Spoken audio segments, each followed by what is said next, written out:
think that's better. You're probably going to have to go back to my channel. Right, so guys, let's try that again. So again, I'm definitely more of a car person than a phone person, but look, I think we're working. So hopefully the guys that are watching have jumped back on. I will get that shared on Facebook again, so you can find me there. So as I said, we're going to be working on this Barn Find GTI. So the reason that we haven't done anything for so long, and can you believe it's been 6 months, is that we had a big rust issue. So we took the heater matrix out, thought simple job, small tiny little hole. And it turned out that that small tiny little hole was hiding something a lot more sinister. So let's just have a quick look at the rust again. So I've got the camera the right way around this time, and I'll get a torch. And we can see that it's not great in here. So looking inside here, this is where we took the dash out. And we started off with looking at just a small patch of rust here in the floor. And I thought, you know what, it's R2 Golf, rust in the floor isn't going to kill me.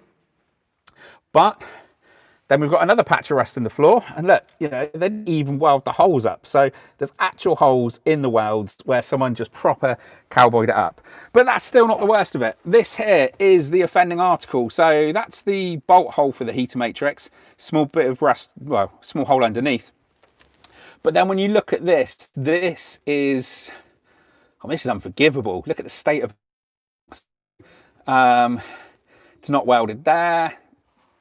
There's bits of welding wire. That is not ideal. So now the problem is back maybe 5-10 years ago, or this car's been off the road for about 5 years. So let's say 10 years ago, this car was only worth a couple of £100, maybe £500 running and driving. So to do a proper repair on it just wasn't really worthwhile doing. So a lot of Mark IIs met their fate this way. Now this one, I think the heater matrix went and it's just been parked up and nothing's really been done with it for probably 4 or 5 years. It's just been sat there gathering dust. So what we're going to do today is we're going to take the engine out. So you think I'd learn my lesson. After every live stream, I do say, look, I'm not going to do another live stream. They're really stressful. Something always goes wrong. As you've seen, if you've been watching this from the start, we couldn't get the angle of the camera right, but that's all fixed. So look, you know, we're going to take this engine out. Fingers crossed it's going to be okay, but who knows? I'm sure you guys will find out as we go along. So looking down here, we've started off yesterday. We took the bottom hose off the radiator to drain all the fluids out. We loosened off the wheel bolts, but that's about it. So we've just jacked it up. So yes, Lewis, that is a Mark II GTI in the thumbnails. So it's this one we're taking apart here today. So we're going to take the engine out to get it ready to be welded.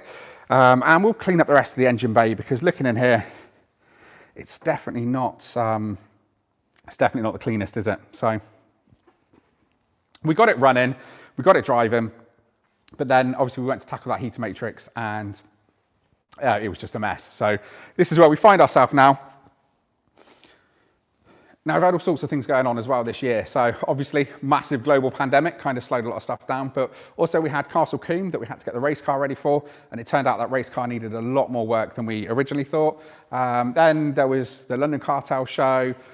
So we took the Jetta down for that. So it just meant that with everything that's going on, is that this barn find just got bumped down the list of priorities. But I'm glad to say now we can really make some progress on this over the next few weeks.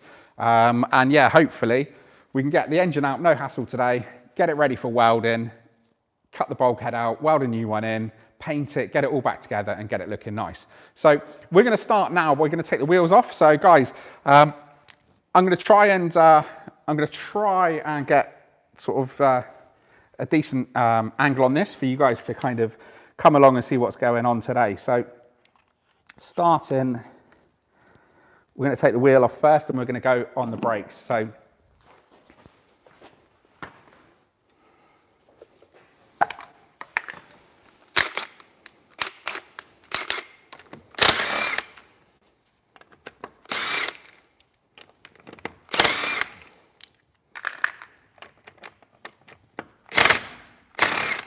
now this is a lot easier because, as I said, I loosened off the wheel bolts before I jacked this up. So I'm not sure how I'm going to take this out because, as we saw on this before when we looked at it. It was really crusty under there. Now, it's going to need wheel bearings, it's going to need suspension, it's going to need new lower arms. There's a lot to do under here. So I'll have a look today, and I'll either do this one of two ways. I will take out the engine, or I'll end up taking out the subframe with the engine still attached. So either way, the subframe's going to need to come out, because to be honest, I'm probably going to want to get that either painted or shot blasted and powder coated. So one way or another, the subframe's going to have to come out, because it's not looking nice, is it? So first things first, we need to get these calipers off. So it's a 6mm Allen key to take these off. Oh, they're a bit tight, as you'd expect.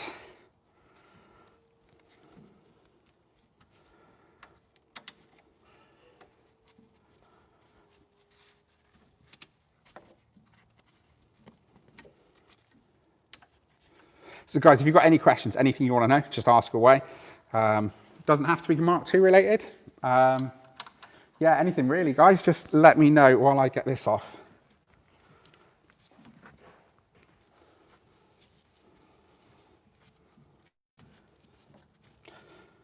So that's the first bolt done. Now on these, because this is an 8 valve, it's got the caliper, and then the pad carrier is part of the hub as well. So really common to swap these out for sort of the 16 valve 2-piece ones. I'm not sure what I want to do with this. I might go with 16 valve. I might just leave it standard. I'm not really sure what we're going to do with this car, to be honest. Part of me would like to just restore it to sort of absolute original condition. So we've got just a really, really nice, clean 8 valve GTI that's kind of as Volkswagen intended. So I don't know that I want to really mess around changing the brakes and upgrading it for something bigger. So we'll have to see how we get on. So this is actually a lot more stressful than I thought it would be with people watching. I'm sure someone's going to tell me I'm doing something wrong today. So yeah, it's probably not going to be, it's not all going to be smooth sailing, but so just take this out. As we saw before, someone's painted the caliper on this red, but left the pad holders just crusty. So oh, this is really sort of tight and still on here. So if I get a pair of pliers out the top of the toolbox, and I'll just pull this one out as well.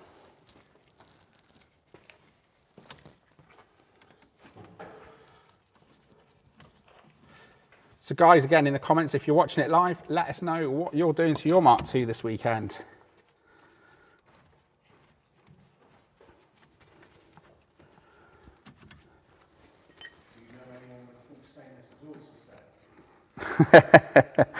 Yeah, Matt Palmer, Mark II spares.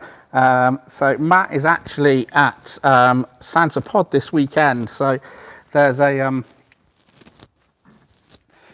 show at Santa Pod, and sadly I'm not there this weekend, as I'd love to have gone. But yeah, there's it's a whole sort of camping event. So there's basically 2-3 days of stuff going on at Santa Pod this weekend. Obviously, it's been really difficult this weekend. Luke, could you get me one of the bungees off the side, please? It's been really difficult this year with the lack of car shows, just with everything that's gone on, really. We haven't sort of, we haven't had the shows that we normally would have done. And yeah, it's just been a bit of a disappointing year. So show-wise anyway. Right, gonna need something to lever that off.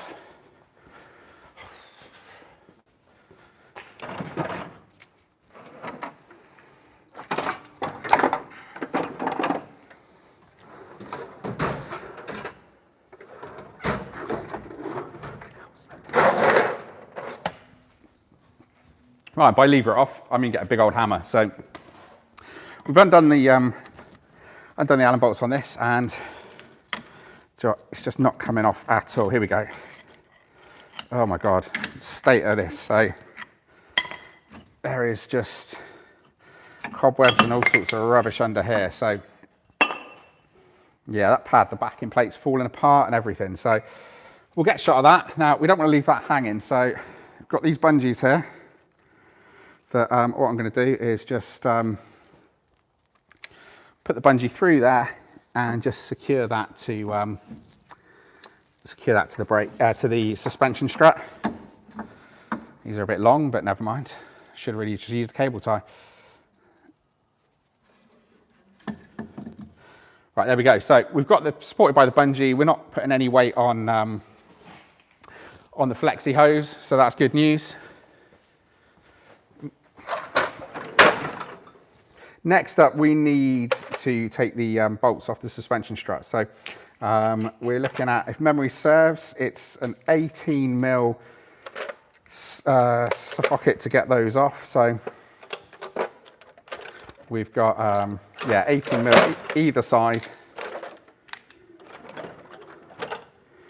And then I might just need an 18mm spanner as well, just to crack that off.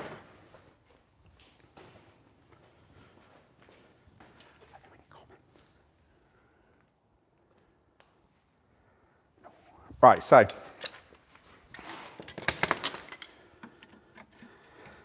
yeah, brilliant. That's an 18. So what I'm going to do to start with, I'm going to use a big bar because that's going to be quite tight to get that off.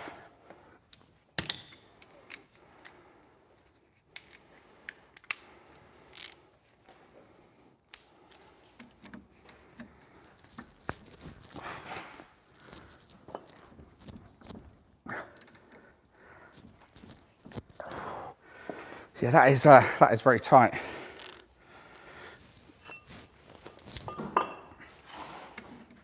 Might have to go with a bigger bar, boys, because this is oh, there we go.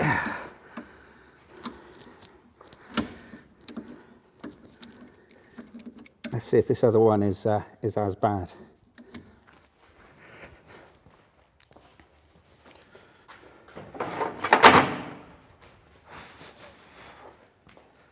So if in doubt, get a bigger bar. So these appear to be different sizes as well. So someone's had a go in here before and obviously just put any old thing back in. So it's just one more thing on the list to address with this car.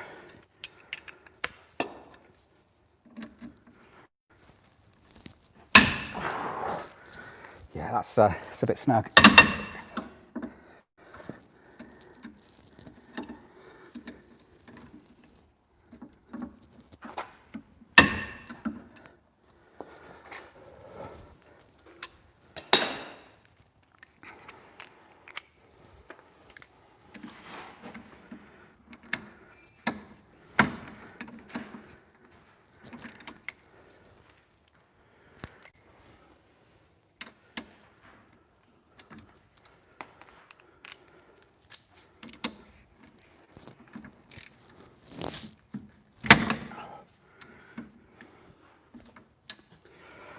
Okay, so this is a bit tighter than it should be. So let's have a look on the back and see if we can't crack these off.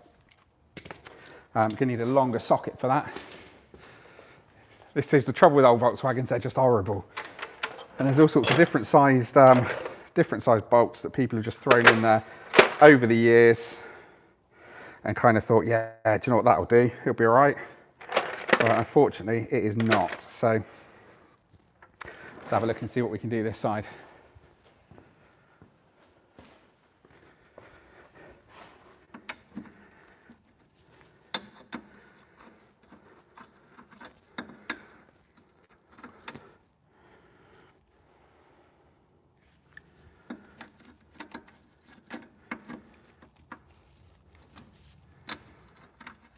So that is bigger.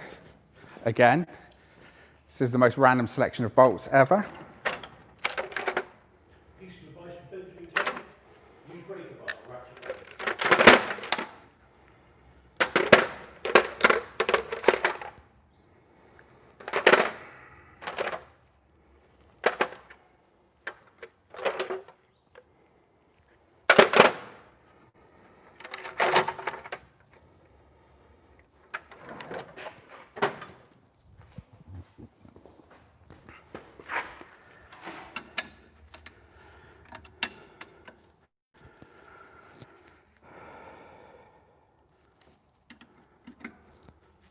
Brilliant. Okay, so on the back, a 19 ring spanner is fitting on these. You can never tell with these. Sometimes they're 18, sometimes they're 19s.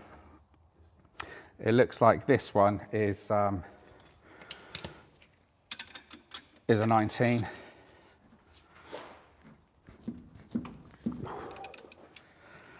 Right, that's going to need a bit more persuading. So while Luke goes next door and gets a deep 19mm socket, we'll get working on the other side.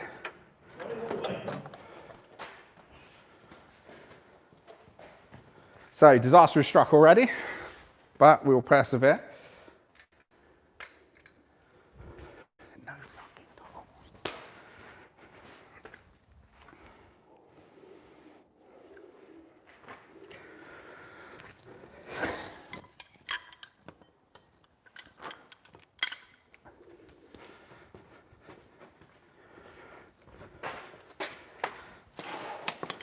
Right, so guys, I did say I was going to stream this for an hour, so we'll see how we get on.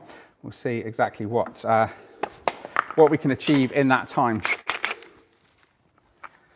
So again, we're going to pop this off.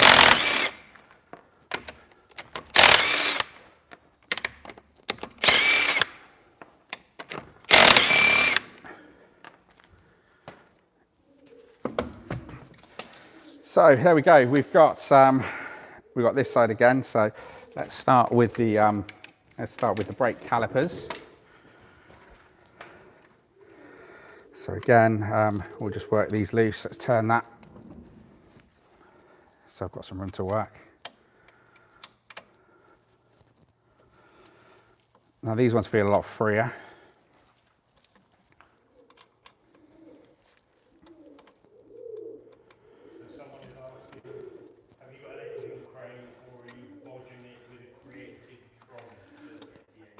Oh, do you know what? That's a really good question. I have both. So no, we've got an engine crane, but to keep the engine sort of movable afterwards, we're going to put it on a trolley just so we can move it around the workshop and work on it. So.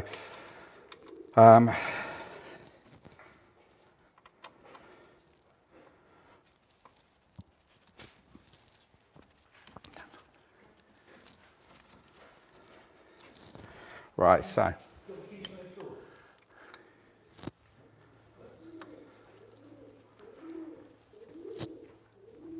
Right, let's just pop this off.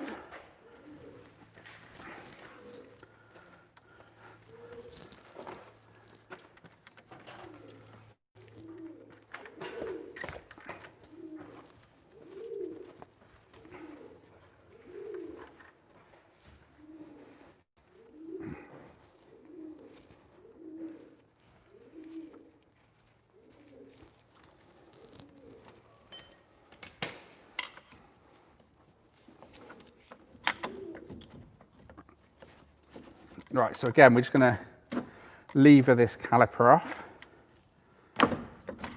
There we go. I need to get a bungee. Luckily, they're right next to me.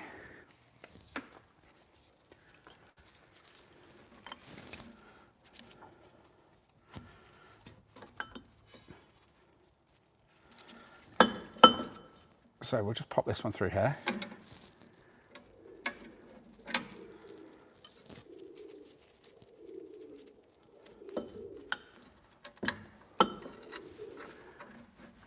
And there we go, that's out of the way. So we'll take these pads out.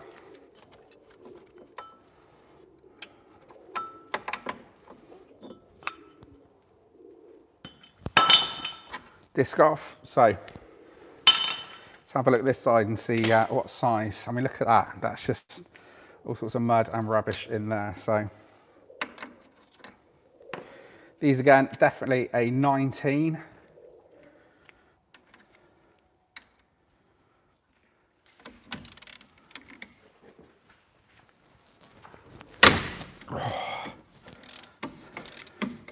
There we go. So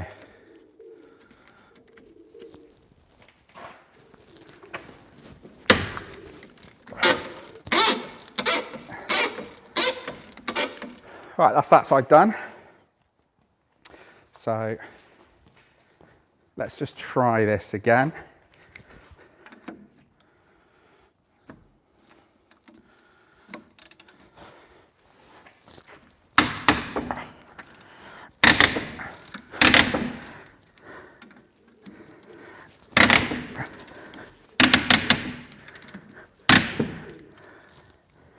that big bar there, thanks.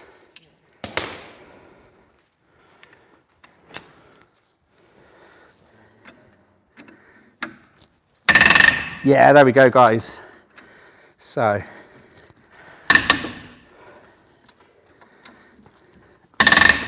right, that's freed that off nicely. So, what I'm going to do now is pop the 19mm spanner just on there.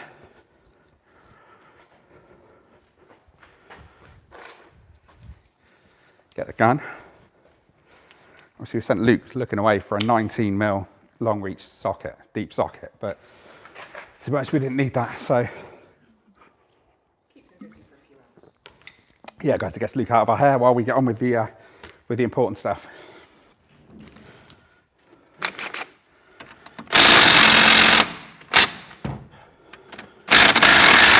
Oh, that is not the one. So I think we're going to have to work this a lot more.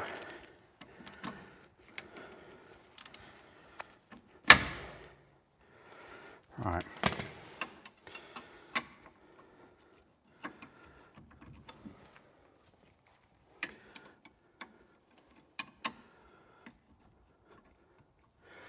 Okay, so interestingly, these are different sizes on here. So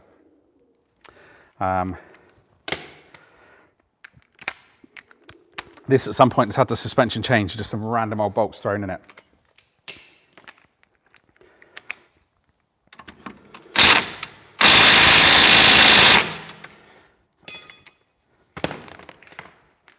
Okay, so we're still not getting any love from this.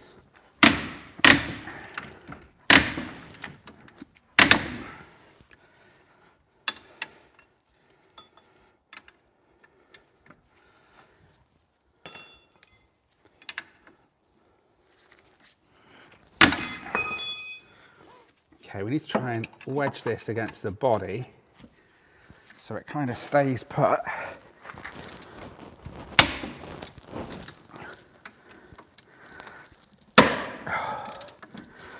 There we go. Oh.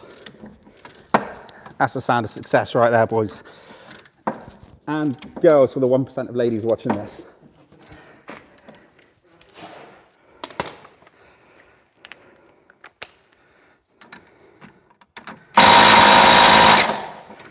Right, that is still not having any luck on that. So I think this is going to be a lot more manual than I'd hoped, but still, it's coming off. That's the main thing.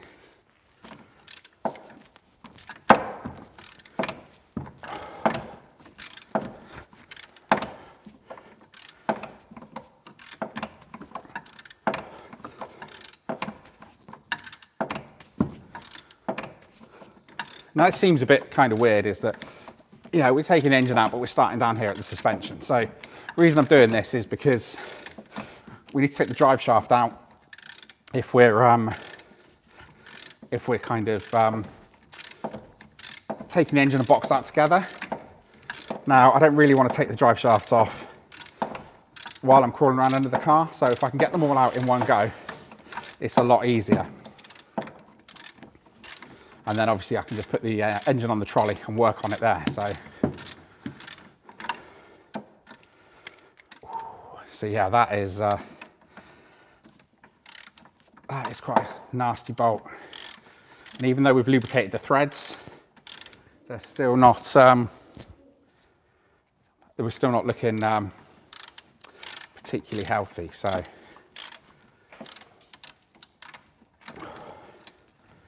thank you. So what I'm going to do is I'm just going to spray the threads on this one. Right, so that is one. That's one off. So we know that is good on there. Now this one is going to be a bit harder because, oh no, we might just be all right with this.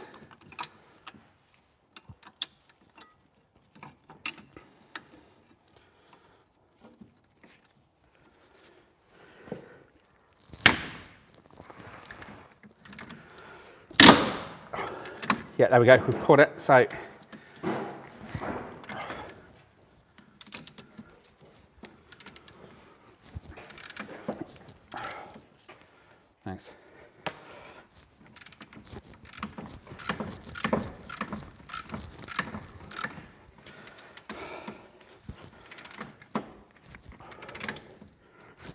Right, let's see if I can do that with the impact gun. I don't think it will.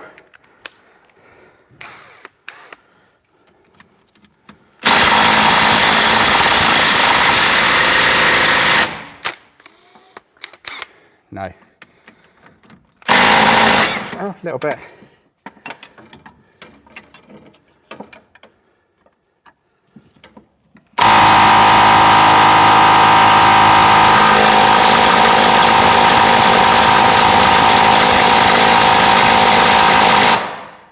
No, sorry about that. That is going to be noisy.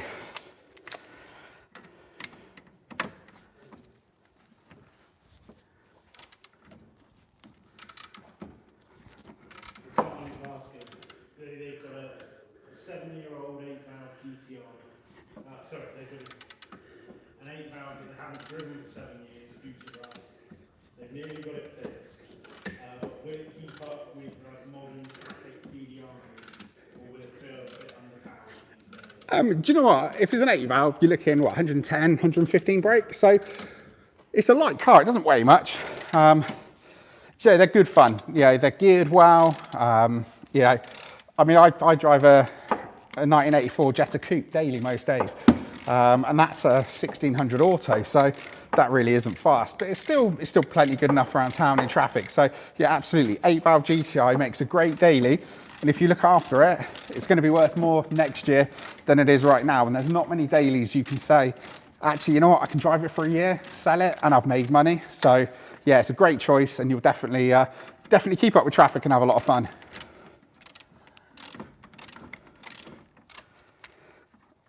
Right, that's that one done. So now we need to go back around to the other side.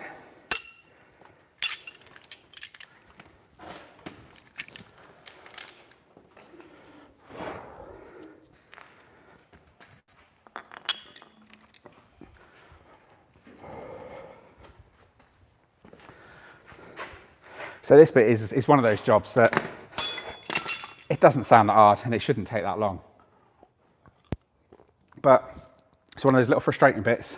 You've kind of got to be prepared that it could take a lot longer than you originally thought. But this side seems a lot more freed up. So let's see if we can get this off a lot easier.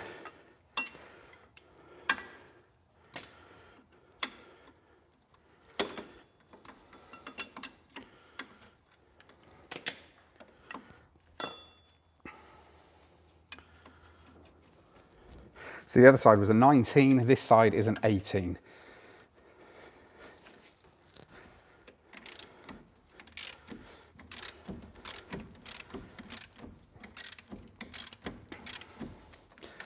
Now that seems a lot freer, so hopefully we can make up some lost time.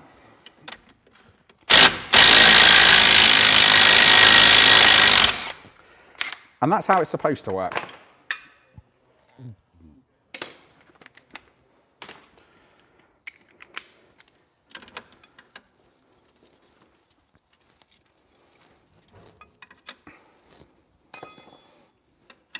So yeah, so we've got a 19 in the top one and we had an 18 in the bottom.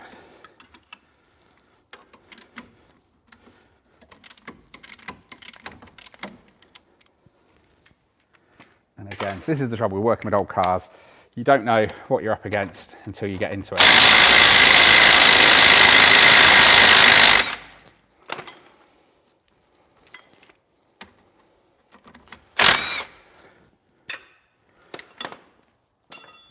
But there we go. So that's those out. Now we need to get the drive shaft off because I'm planning on taking this out. Sort of and leaving the subframe behind. I may go back and revisit that. We'll see how we get on. But need to get the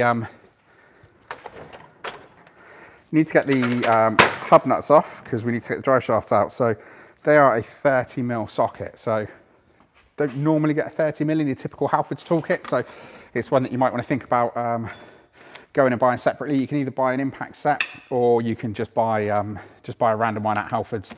They are available. Now to do this, you want to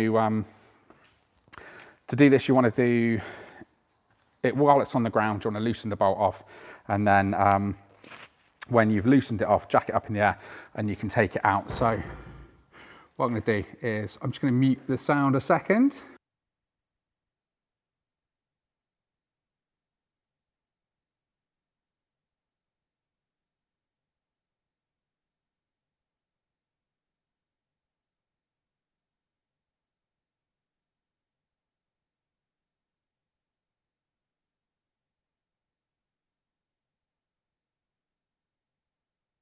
So we'll just pop this out here as well. So there's a little washer in there that just spins out. To be honest, when I tug the drive shaft, that'll come out anyway, so I don't have to worry too much about that. So let's just pop round to the other side.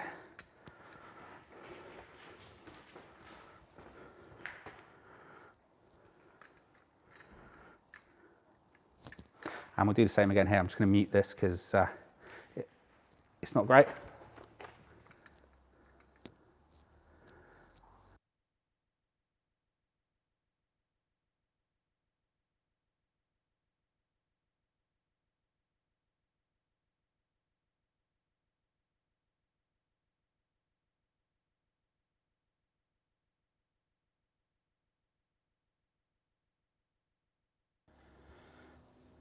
Right, so guys, that is kind of, that's the first bit done. So what's that? God, that's taken us 30 minutes to do that.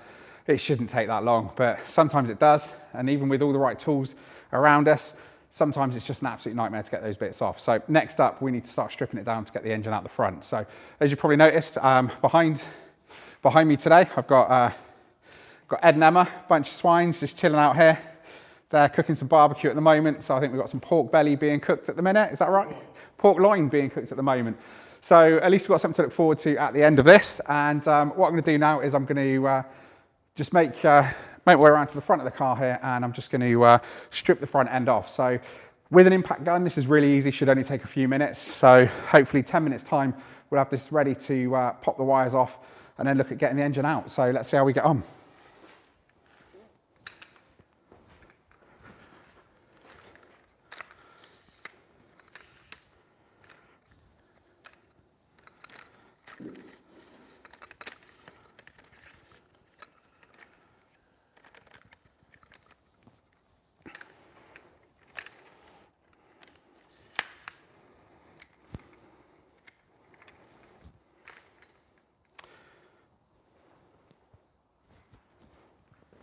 Right, so a lot of these bolts under here are 10 mils. So it's a good thing about Volkswagen, they seem to have used the same bolt for most things. So what we'll do is I'm going to take the front grille off.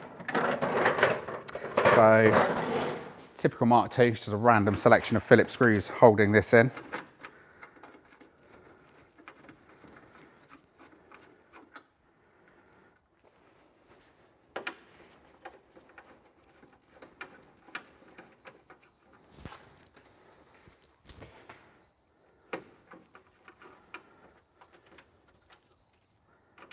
God, these are like the world's longest screws holding this in. Yeah, looking at the colour of them and the legs, you can tell these aren't original, but they seem to do the job. So we've got that. Just pop the clips out on here and that should come out. So we'll take care of it, even though this grille is probably going to need replacing or repainting. We'll see how we feel, but it looks good, but actually we're going to have to replace it or repaint it. So I'm just going to pop these screws back in here. They're not the original ones, but they seem to do the job okay. So it'd be a shame to have to hunt those down again later.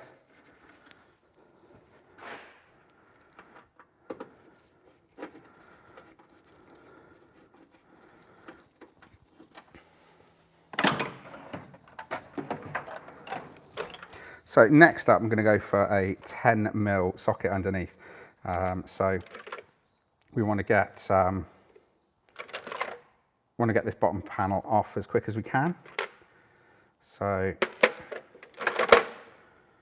there we go. So we've got some 10s now. To do this, I'm going to need to start by taking that splitter off. As you can see, it's kind of hanging off. It's seen better days, so again, that's another one to go on the list. Now, it's probably a good job Matt Palmer is at is at Santa Pod, so he's probably not watching this because he's just going to be sitting there rubbing his hands together thinking, oh, Tim, how much are you going to spend today? So definitely a trip down to Matt is well overdue. But I think we'll get this torn down, we'll see exactly what we need, make a list, and then we can go down in a van and get it all in one go. So just taking a look under here.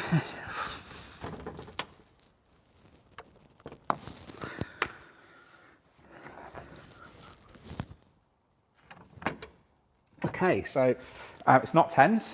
It looks like it's a random 8s or 6s. So let's have a quick look and grab something a bit smaller.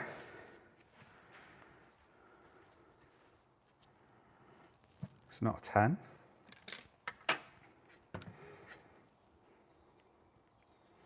Jocos, I think it's actually going to be a 6. I think we're looking like really small on that.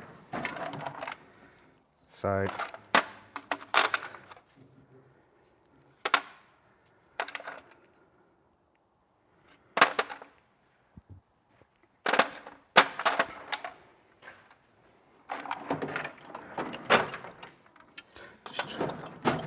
just going through the toolbox now, trying to find a 6. All right, let me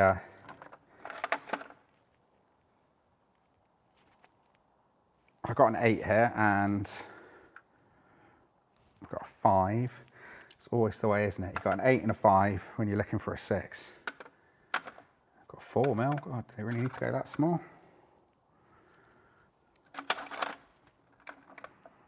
And a 6. Right, okay, so let's get under it and find out what it looks like.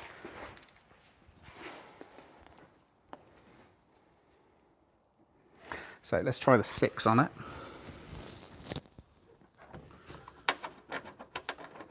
That 6 is too small, so I'll go with the 8.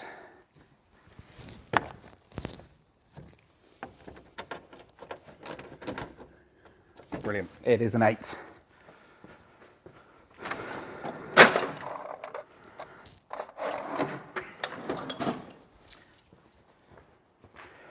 So, because I believe in going massively overboard with everything I do, we're going to throw a little tiny bunch of 8mm bolts.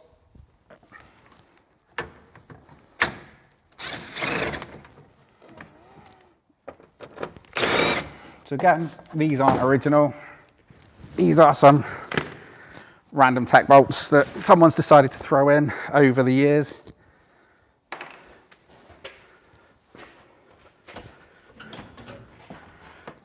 Oh, and that is cable tied on.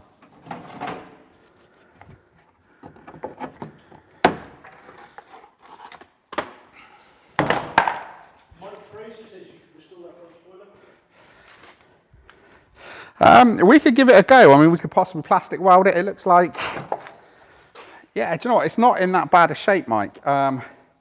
It's all pretty good, to be fair. It's obviously been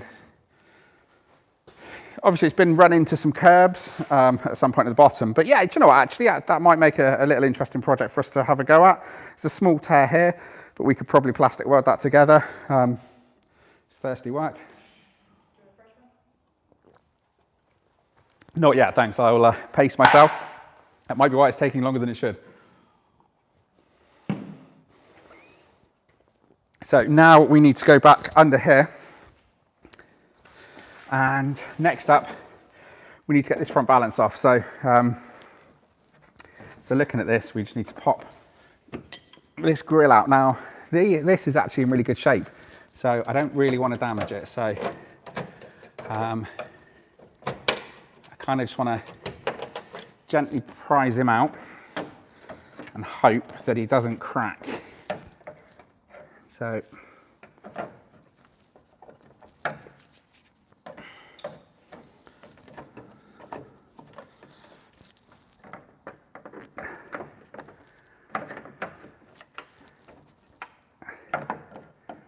come on, you know you want to come out.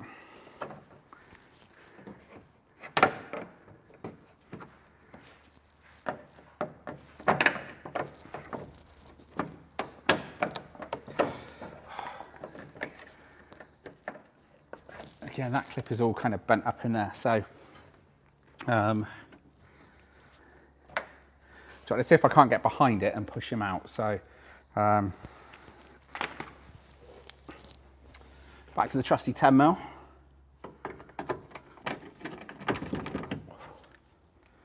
It's a bit rusty, but he's on.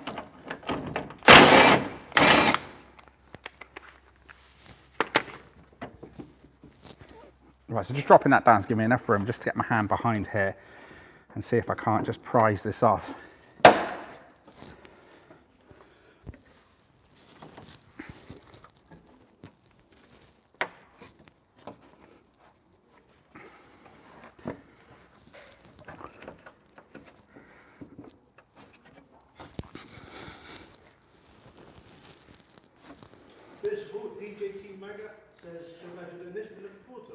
Well, thank you very much. I kind of really need to get back on track with this project, so I thought, you know what, it'd be a good idea to kind of get me a bit more motivated and make some progress on this, because I know this is the car you guys really want to see back together.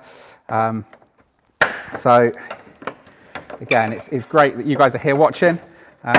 Obviously, we've all been here when we could really do some moral support, and that came off and clipped back in.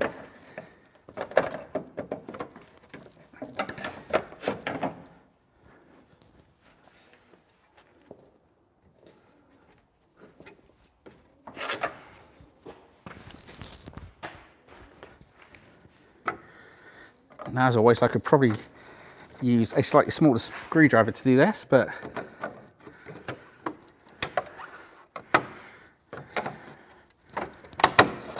right, that's out. That's out.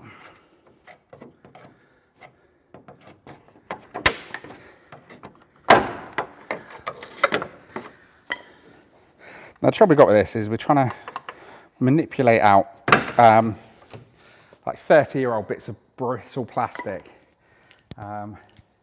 which, to be honest, 20 years ago, that was probably about 10, 12 pound brand new from Volkswagen.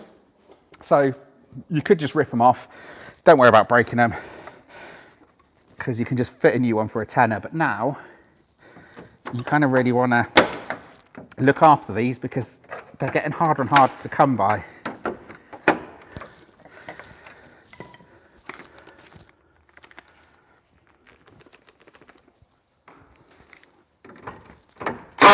Whoa.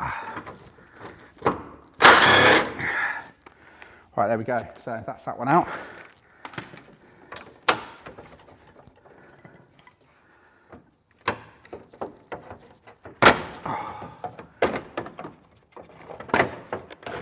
Right.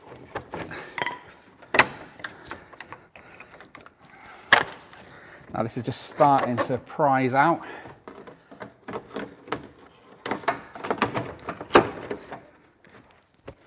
I think one more clip and we're done.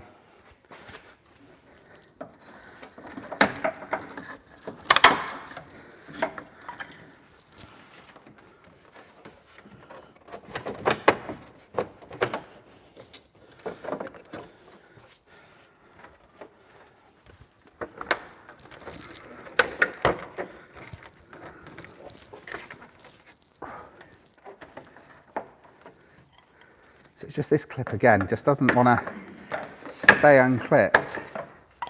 Because what we want to do is drop it down, roll it forward a bit, because there's a lip on the back that catches on the back of this valance. There we go. Beautiful. So we've got that out in one piece without damaging it. So that is great news. Simon S says, damn near any piece of plastic trim for a marketing cost you silly money. That's very true. That is very true. And sadly, I think it's getting harder and harder to find good bits for good money. So, you know, there are some great parts suppliers out there. So obviously you've got VW Heritage if you want sort of new or reproduction stuff. And again, because it's new or reproduction, some of the stuff is fantastic. And they've got some new old stock items. So the rear bumper on my Jetta Coupe, that was a new old stock piece of kit from Heritage. Cost me like £200. I got some club discount from being a member from the Mark II Golf Owners Club. So again, for the, what, 7, 8, I think it's £10 membership that it cost me to join the Mark II Owners Club. I saved that back just on that back bumper alone. So again, if you're not a member of the club, well worth joining.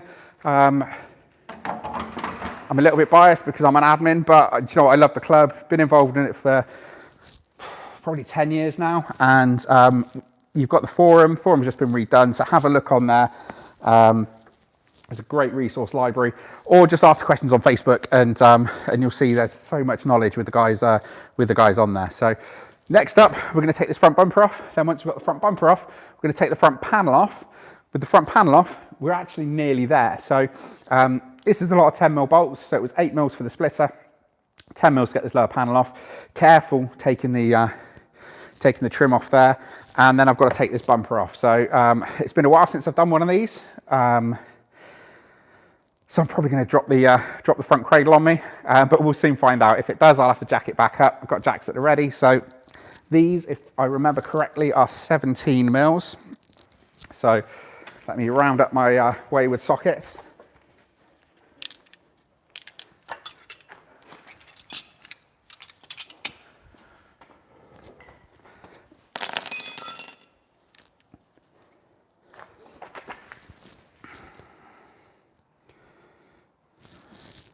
So if I look at a 17 and a 19, let's just have a quick look under here. So yeah, that's a 17, that's it. And then that little one is a 13, I think. So I want to pop this front bumper off. So I'm going to go with the 17s. They're probably rusted solid, so I don't know if they're going to come out with the gun anyway. We might have to get the big bar on them. So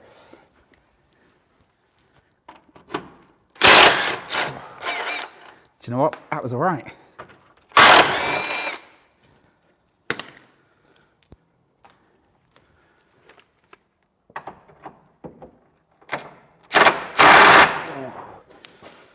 Not so good.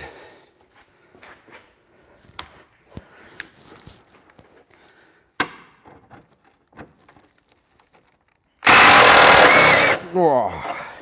Yeah, that wasn't nice. There's all sorts of God knows what falling out of there. And there we go. So this bumper it's all right. It's in reasonable condition. It's certainly not perfect, but it's a long way from the scrapyard. So we might refurbish this bumper. We'll see how we get on with it. Just unclipping the indicators from inside.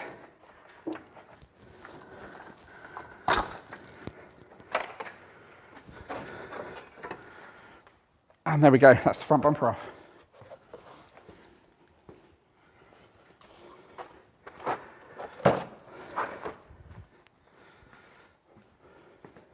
So this is our somewhat naked Mark II. So next up is getting that front panel off. Now, I've already taken the fluid out of the radiator, so hopefully we shouldn't get a load of water everywhere and coolant, because that's just nasty to work in. And then, do you know what, actually we're not far away. So need to take the electrical connectors off the engine, need to undo the cables, the throttle cable, clutch cable, speedo cable, and yeah, you know what, then we're kind of done. We've got to undo the engine mounts, and hopefully we can pull the whole lot forward. So yet again, trusty 10mm socket.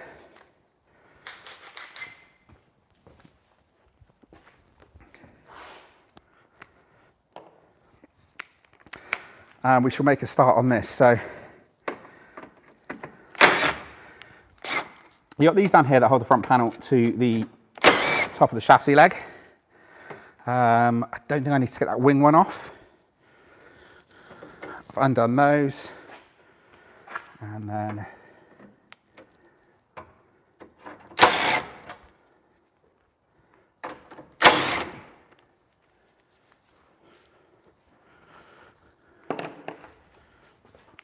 now, one thing I did forget was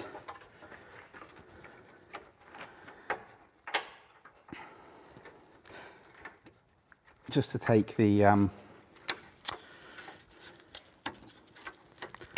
that's it, just take the cable off here for the bonnet pull.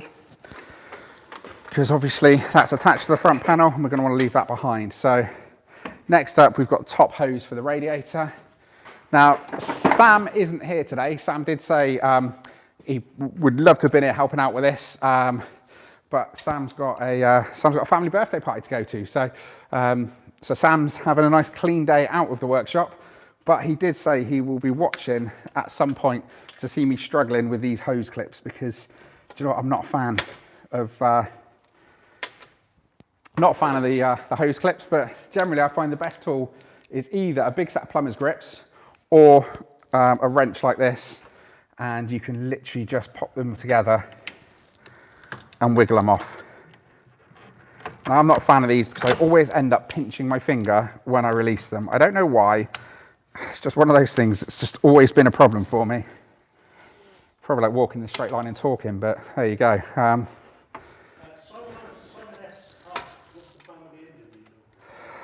So we've already done the cam belt water pump and belts because we weren't expecting this to be anywhere near as involved as it was.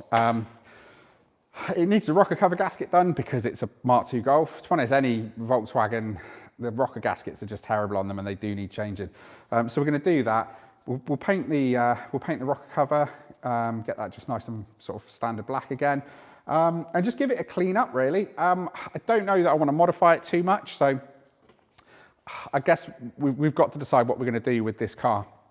Do we want to modify it, or do we want to restore it back to how an 8-valve GTI should be? So I could put a bigger cam in it.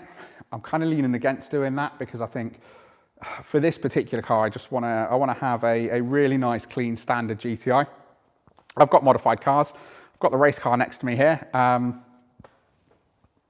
yeah, I mean, it's a stripped out track car. So I think for this one, I think, Simon, I'm just going to rebuild it and do it nicely and have, yeah, just have it how it should be. So yeah, it runs really well. We did all the service items on it before because we didn't think this was going to be too much of a problem.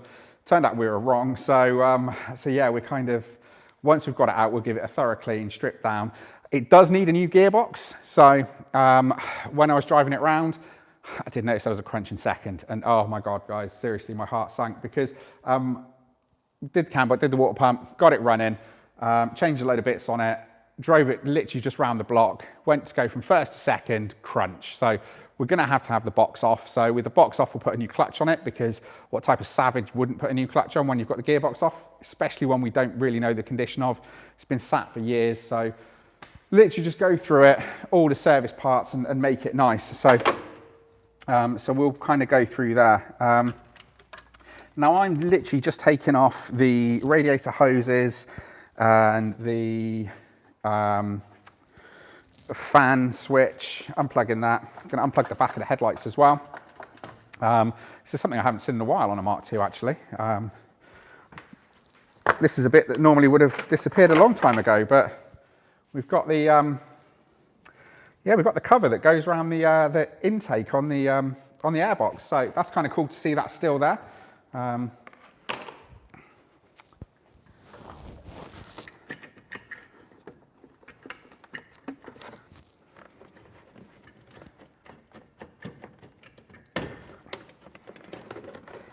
That one.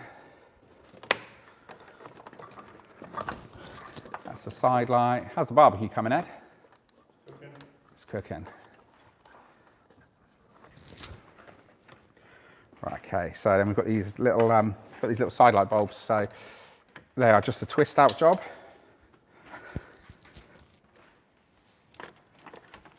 And that is it. That one hasn't even got a side light bulb holder in it. So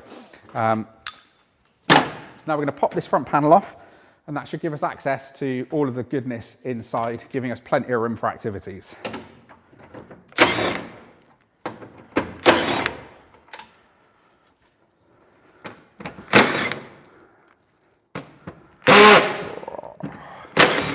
Get out. Right, so just looking through here, making sure we haven't left any behind. Pretty sure we're all good.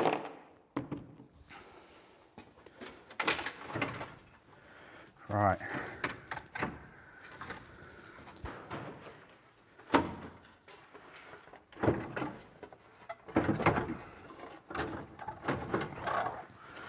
Okay, so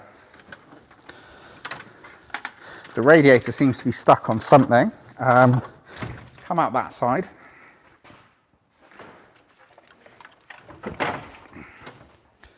And here we go. So, again, as I thought, that's got stuck.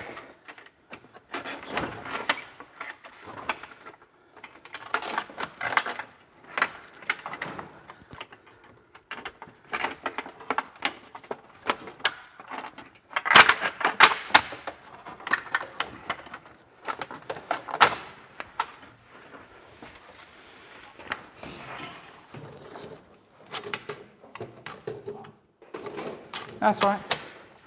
Right, so this is just all falling apart in my hands. So, Luke, you pass me that, please. So I'm going to pop the radiator off. I thought we'd get out in one go, but it turns out the radiator had other plans.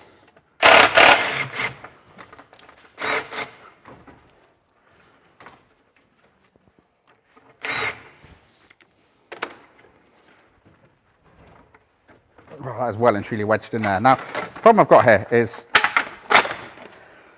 that, and now that is out the way. We've got that, we've got that. Got some weird, again, just weird cable ties holding things where they shouldn't be.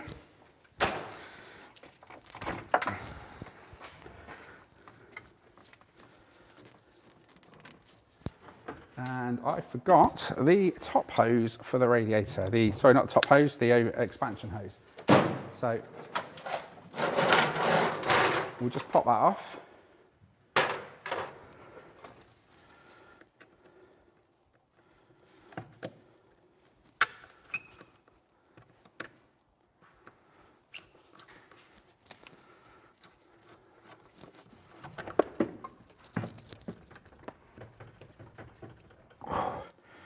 Okay, this probably hasn't come off.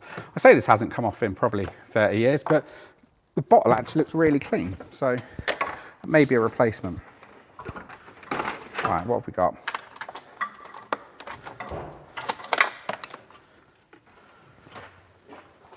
Oh.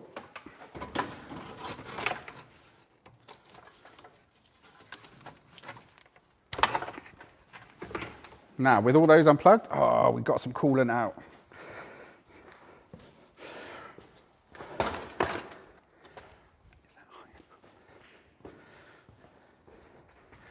So literally this is it. So there really isn't much left. Luke.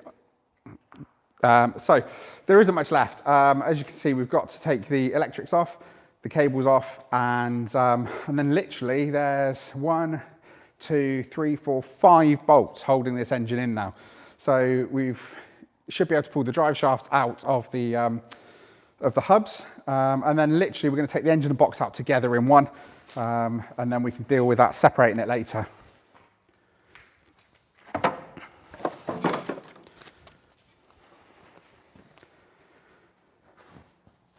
So as I'm going through gloves like no one's business, these are probably at a premium at the moment as well with everything that's going on, but still. So now I just need to kind of make my way through. So what we're going to do is, if we kind of come in a bit closer and have a look and see what we've got in here. So down here, this is the engine of the Mark II. So we've got 22 people watching live right now, guys. Thanks very much for watching. I'll get this done as quick as possible. If you've got any questions, anything you want to know, just ask away. So we've got cable ties everywhere. So you can't see it down here, but actually the clutch cable is actually held in with cable ties. So again, as I've always said, working on old cars isn't too much of a problem. It's generally working through everyone else's bodges that's the issue. So there we go. So we've locked out the clutch cable. That just pulls out. So we'll pop that up. Pop that up in the bulkhead for now. So that's out of the way. Then we've got Let's just pop the king lead off of the coil.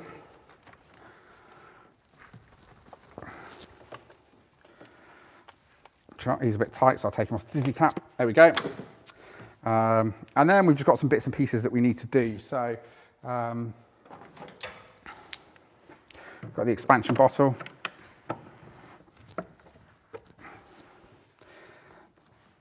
That needs to come off. So we're just going to do him here.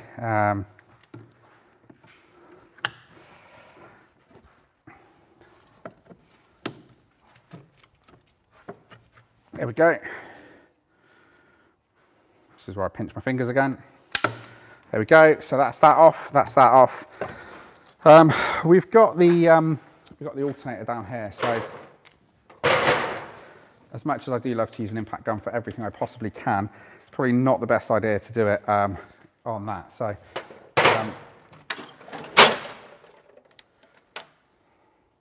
I think we're looking at 13 on the back of the alternator to take that off.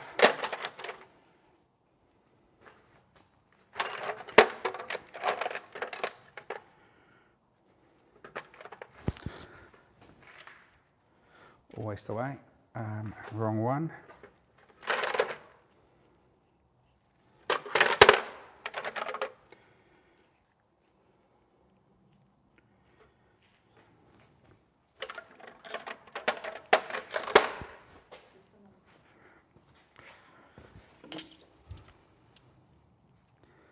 Got an 11, got a 12. What have I done with my 13? So I have spares, don't worry guys. So we know it's not a 12. No, we've been there before. So I'm just going to grab the 13 from the tool chest. We know it's in here. There we go. So 13.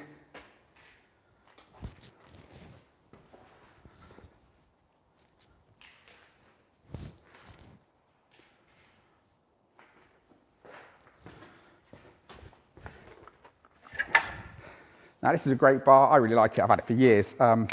Good thing is it's telescopic, so it means you can kind of get it in places, but if you need that extra bit of sort of leverage, you can extend it out and away you go, which is great for me because not only did I miss leg day, I also missed arm day. So, you know, it is really hard if you are not the strongest person in the world to get some of these bolts undone with a small little socket set. So definitely get yourself a decent socket set, but also get yourself a long bar, whether it's an extending one or just a standard one. Or if you're like me, get a selection because yeah, sometimes you just need a bigger bar. Right, so that's the starter motor unplugged. So that's good there. So have a quick look in here at the alternator.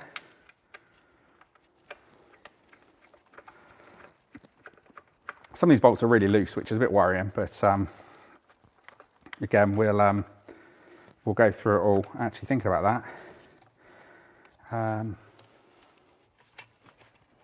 Just thinking, do I need to unplug all of that? I probably don't.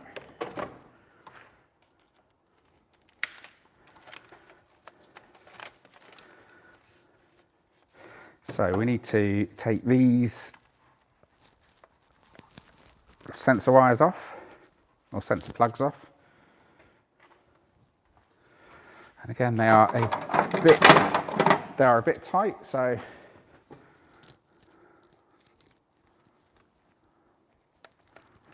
there we go. That's 1,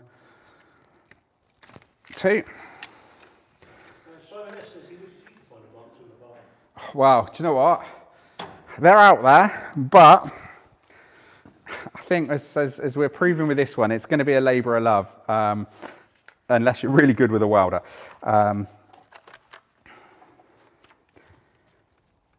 So yeah, I think, you know, there's lots of them out there, and as I said in the first video in the series, you know,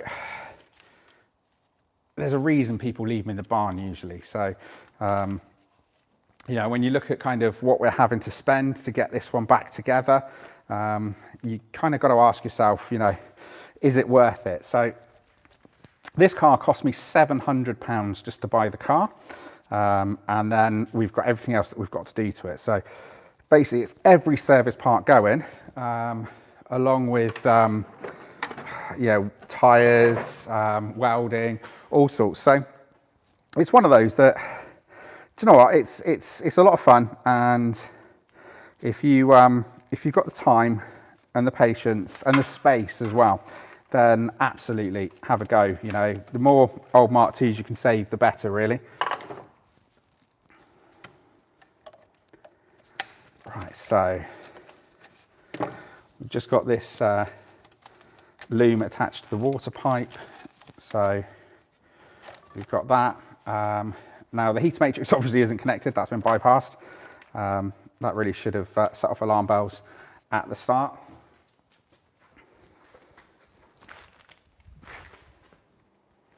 And then we've got an 8mm that we've got to,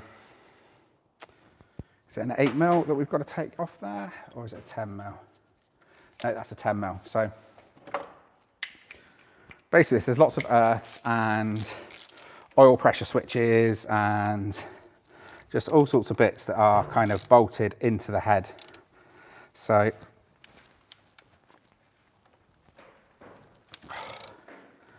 now this one is a bit of a pain because the wires just want to twist. They don't actually want to come out. So I'm going to have to try and get on those to get these earths off.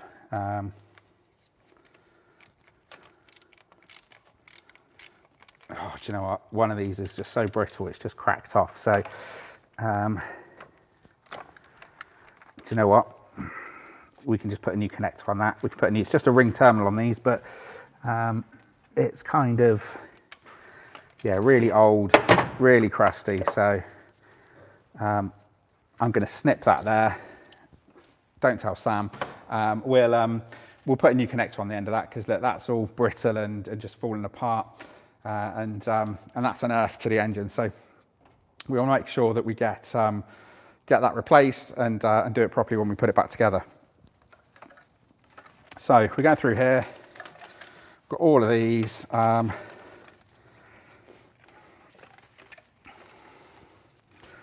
This loom again is just cable tied together, but I think that's a factory one.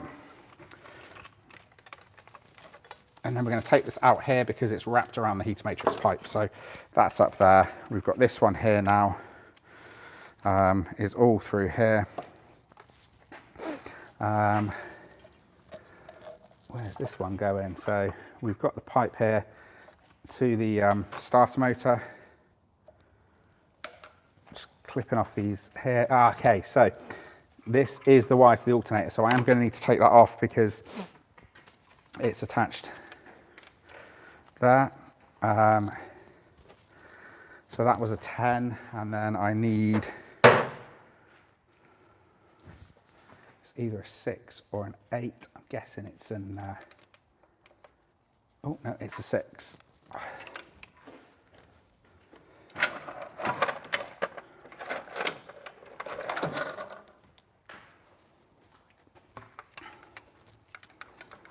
So now the dipstick tube is in the way on this, and I've got a long socket because I can't be bothered to go and look for a shorter 6.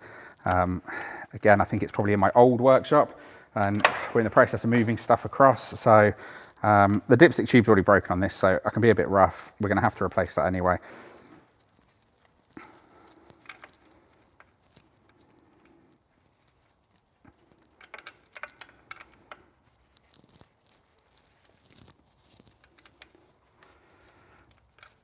Again, that doesn't even want to wind off. The threads on this alternator are all old and crusty and horrible.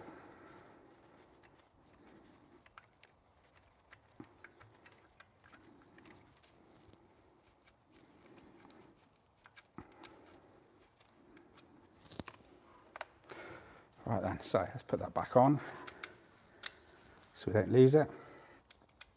And then we've got one more under here as well.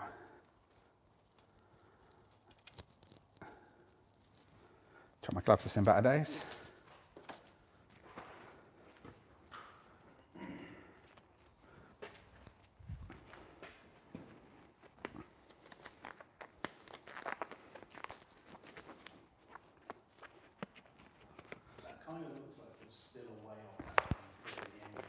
No, do you know what? It's not that far. So, yeah, there really isn't a huge amount left to do. As I say, it's just taking these, connectors off. I say a Mark II engine actually is only held in with a few bolts. Yeah, as with any car, actually, the engine mounts are surprisingly easy to remove. So,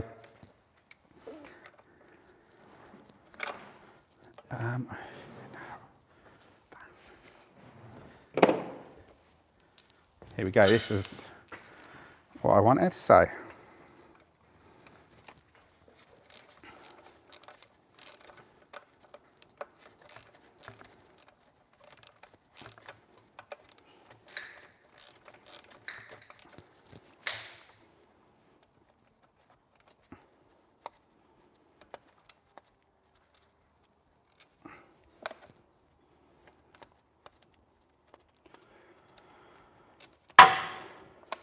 right, there we go. So, got those 2 8s off the back of the alternator. Let's just wind them back on so we don't lose them. I mean, the alternator, to be honest, it's not original. It has been, it's a replacement one. So it has been swapped at some point, but again, I don't know. We'll see how we get on. We may clean that up, or we may just replace it. We'll have to see. I mean, it did charge, so we know it was a good alternator, but yeah, we'll see how we get on when we put it all back together.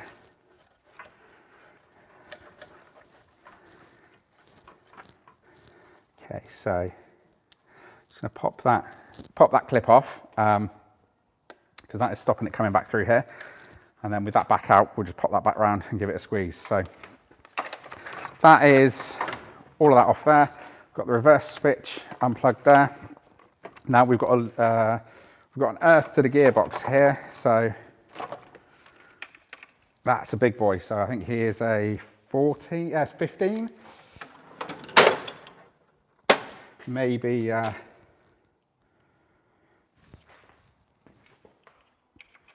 maybe a 13. We'll see.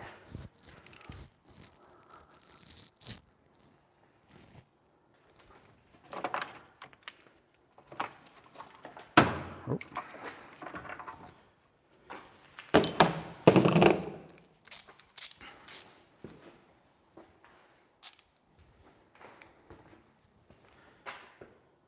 Why do I keep losing my 13mm? It's always the way. You'd think it would be a 10, wouldn't you? But no, it's a 13mm that for some reason I keep misplacing today. So let's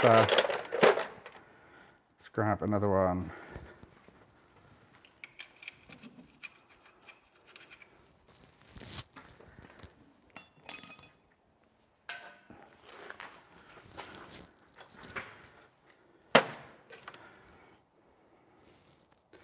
So that's a 12.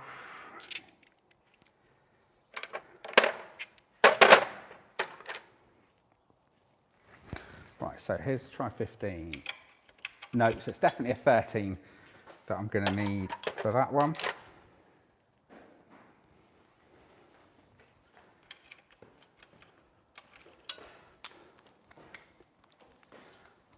I don't know where that 13 has gone for the life of me. No, that's too big.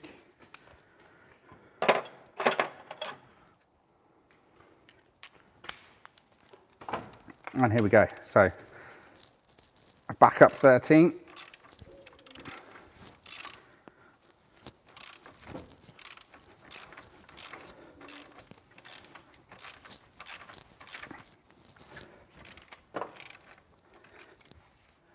Right, so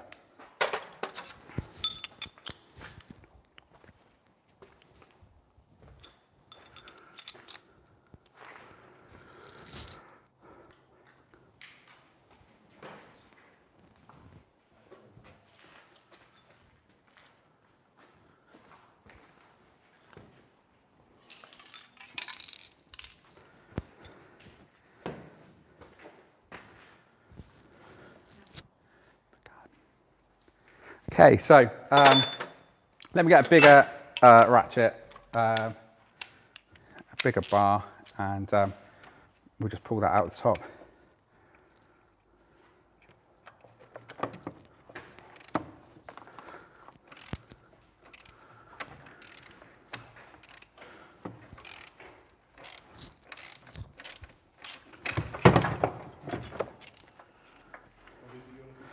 impact gun. So bizarrely, the impact gun has just decided to leg it. That's impressive. They always have a habit of doing that. I know, right? It's in between the drawers. Ah, there we go. Well done. See, I put the tools away and I can't find them. Always the way. If I'd left it strewn across the workshop floor, I'd know exactly where it was.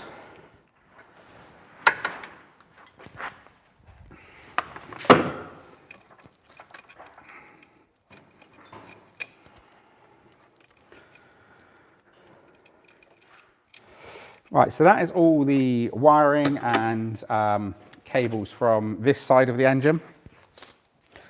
We've just got a couple of little bits to do and we are all good to go. So I'm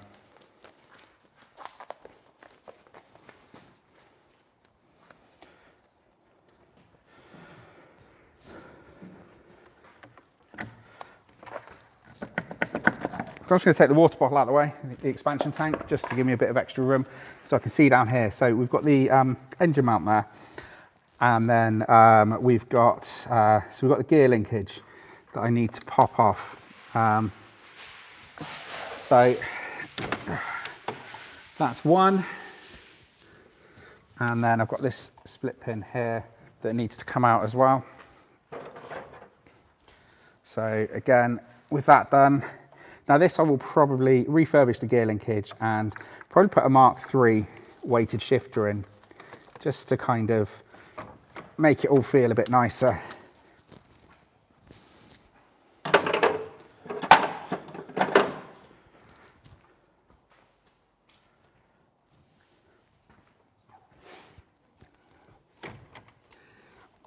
Okay, so You've inspired someone. So Simon says he's more likely to find a 70 V8 tank than a German hatchback in a barn, but he's going to start on the local Facebook marketplace and eBay after this is done. there you go. Simon. Simon, if you're looking for a Mark II project that might not be too involved, again, always worth speaking to Matt Palmer at Mark II Spares. He has got a load of he's done the hunting, he's found them from the barn. So if you speak to Matt at Mark II Spares, and he'll have some, if not, Facebook Marketplace is a great place. Look on the Mark II Golf Owners Club as well. There's a lot that's available through those guys as well.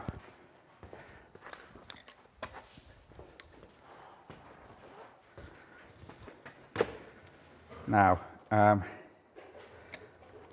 just going to pull that out here. This split pin does not want to come out. Again, it's the trouble with 30 years worth of rust holding this car together.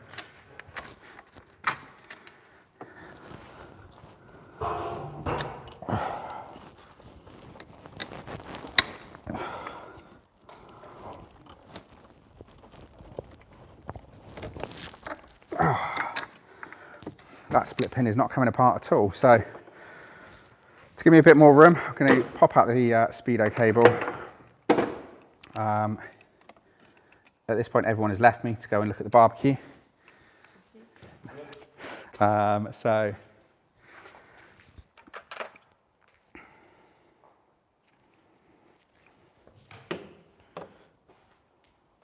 now, guys, I need that 10mm socket. So it's always the one that goes walkies. But as you know, the 10mm is the rarest socket of all. It's like the gold shiny Pokemon card.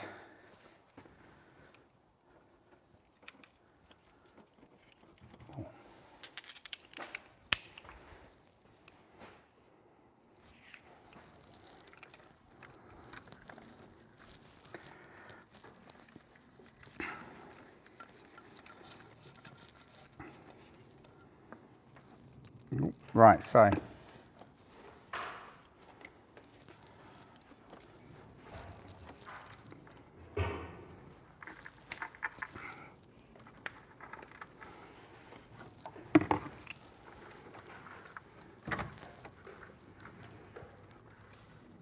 now we've got the speedo drive here. We're just trying to take that out. That is nasty and falling apart.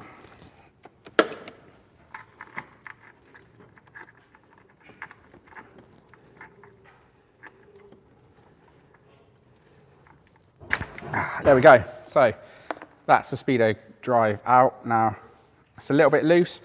Always hear sort of people say that these have a tendency to drop off into your gearbox. I've never seen it, but still, it's always the first time, and I thought today might have been it, but thankfully it wasn't. So, so we've got that. Now we've got a bit more room to get this split pin out.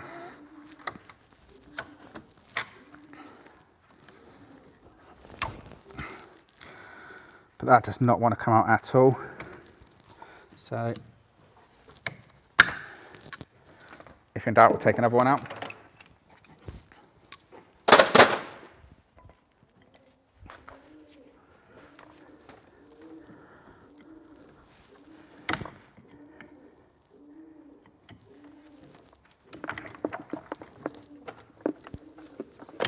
Yes, there we go. So we couldn't get that split pin out, but we got that one out. So that is all good. I'm going to need to remove the bolt from the selector tower to the steering rack. So that will just go and come off down here.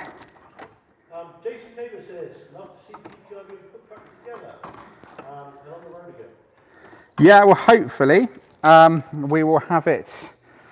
I say hopefully we'll have it on the road soon, but I guess it's one of those that kind of we'll see what surprises it throws up every step of the way. But yeah, I'm definitely looking forward to getting this one back on the road.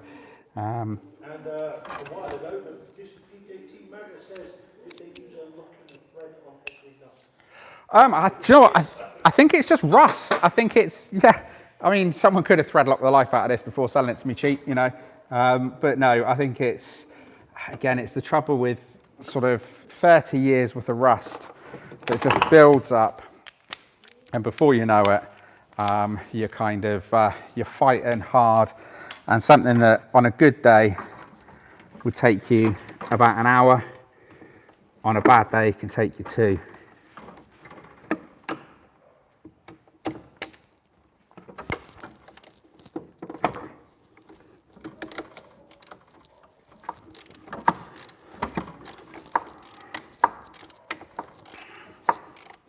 So just taking the selector tower off here.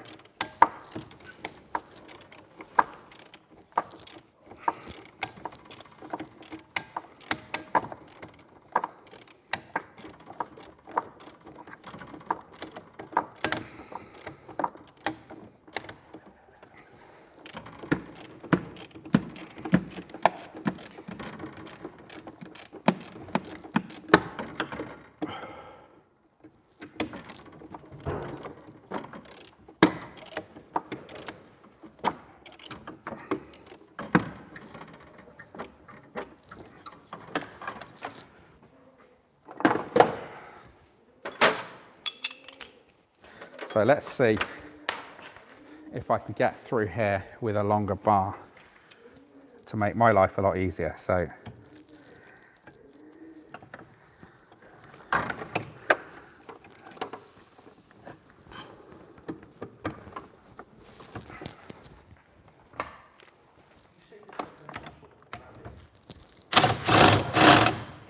and there we go. That was a lot easier. And that's that out too.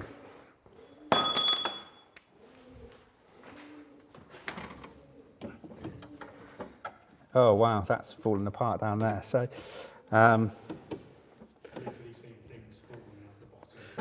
yeah, this is not the greatest, but still. So taking everything off this side, let's undo the injector. Undo the injector rail here.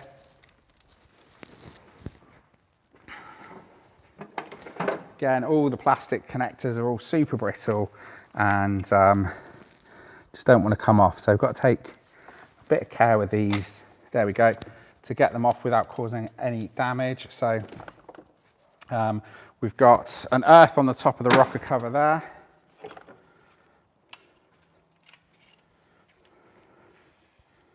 Again, that's a 10 mil. So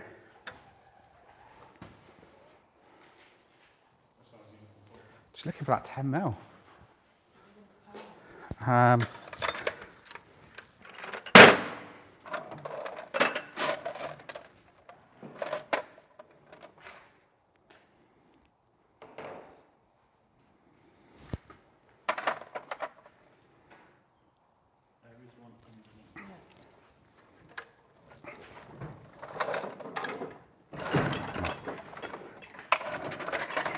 Right, so as the sockets are just eating themselves, we're going to use a spanner on this. So just the earth on the rocker cover here. Just pop that one out.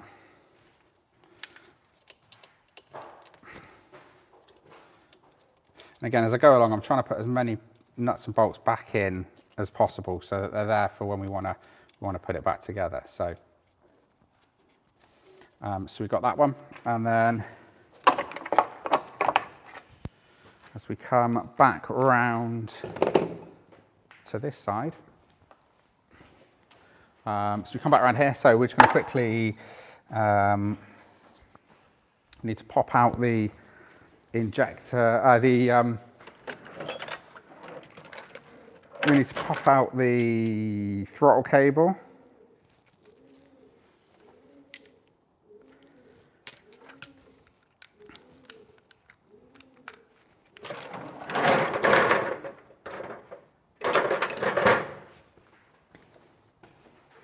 I really should paint this 10 mil gold or something, just so so I know which one it is. So just going to pop off the throttle cable here. So you've got a little clip there. Then just spin him round. Oh, and that will just pop out there, and he's off. So so that clip, can we put him back on? Does he?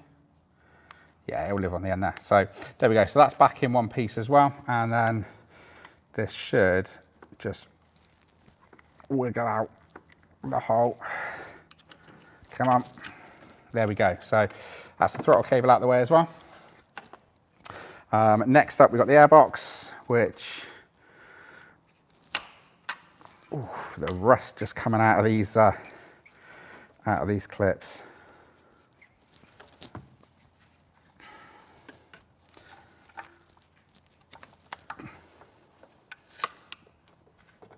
So we've got just clips on breathers everywhere.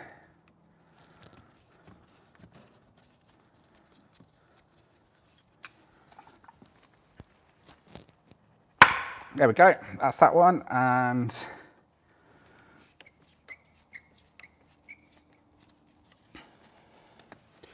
got that one there. So take the map off.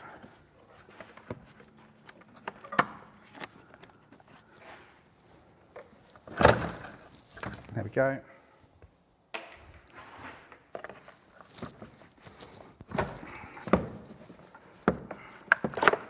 Got these little vacuum lines there, and then that should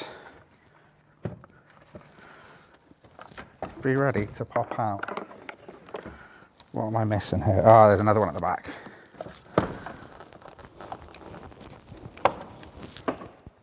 So again, just take those off, and then the airbox will just pop out.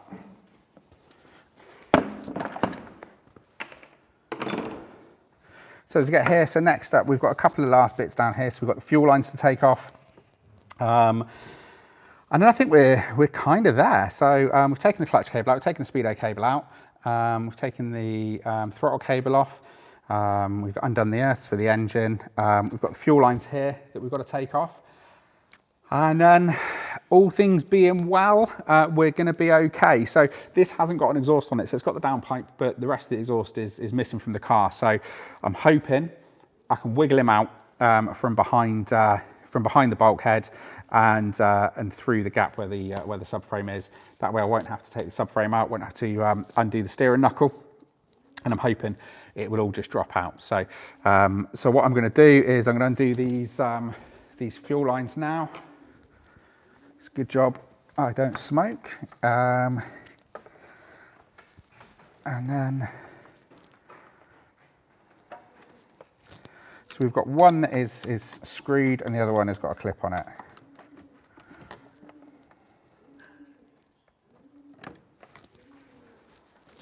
It's funny how once you take all things like the airbox out and everything else out of the engine bay, the engine itself isn't actually that big. No, it's not. And bearing in mind, I mean, this is a 1.8, so this is like the biggest engine that Volkswagen fitted into a Mark II. I'm just thinking, yeah, definitely. I mean, they fitted the 16 valve, which has obviously got a bigger head on it, but there's a lot of room around here, which is why, you know, there's space to put VR6s, 3.2 litre engines in. So there is a lot of space in here, and so it's like a normal modern car. Once you take all the engine plastics off, you know, you've got kind of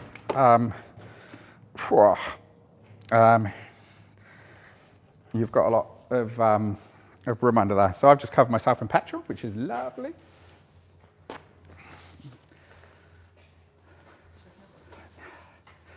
So now we've just got to twist off the clip on the other one.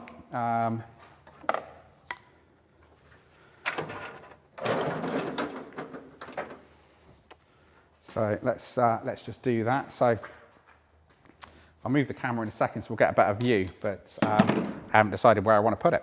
So got this clip under here. I'm just going to cut him off because frankly I hate them.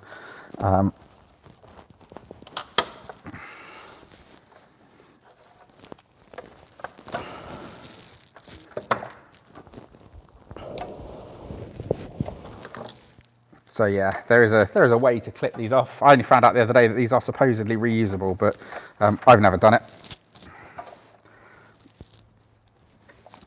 So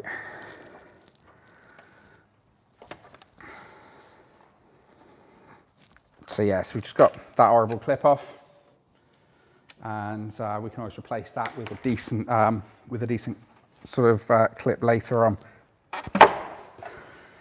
Right, so that is the fuel lines off, as we're just chucking just a little bit of fuel out.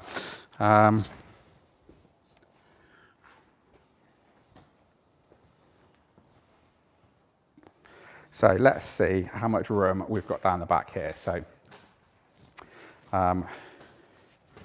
we want to be taking off 3 bolts down the back there for the engine mount. Now there's a bolt on the manifold that makes that look a bit precarious. So let's have a look and see what that looks like, getting that off there. So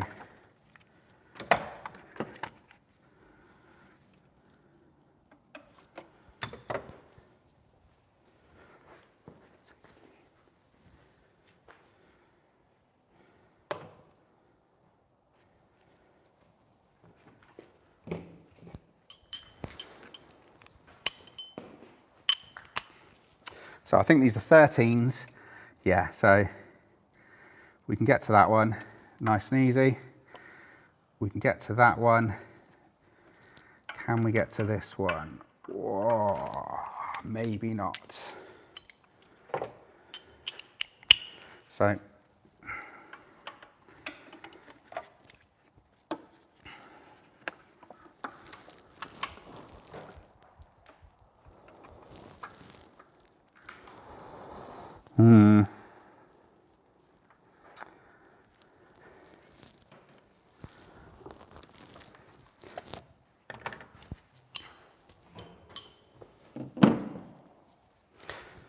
right, let's see if I can get underneath and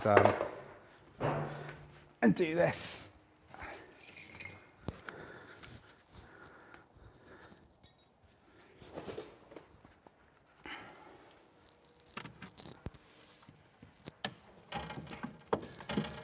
Right, so now is the answer.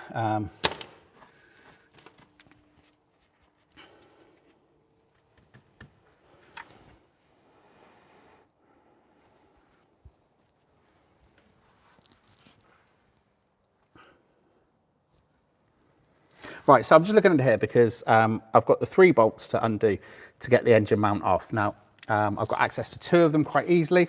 The third one is kind of obscured by the manifold. So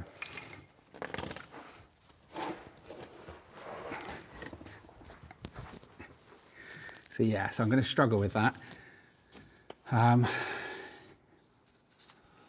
Now, I suppose I could put a wiggly thing on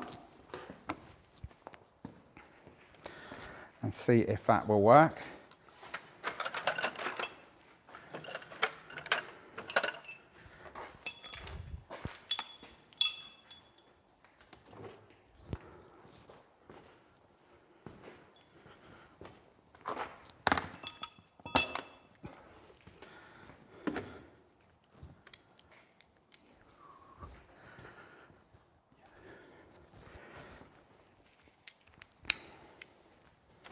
So I'm just going to try and put one of those on just to see if I can get that around enough to be able to get some purchase on that with an extension bar and see if we can get in there.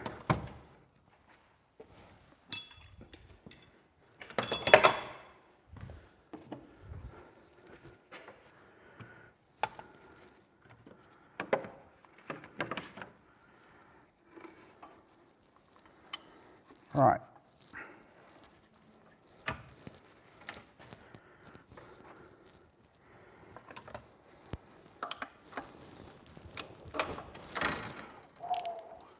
First attempt, no. Second attempt, I'm feeling good for this, so.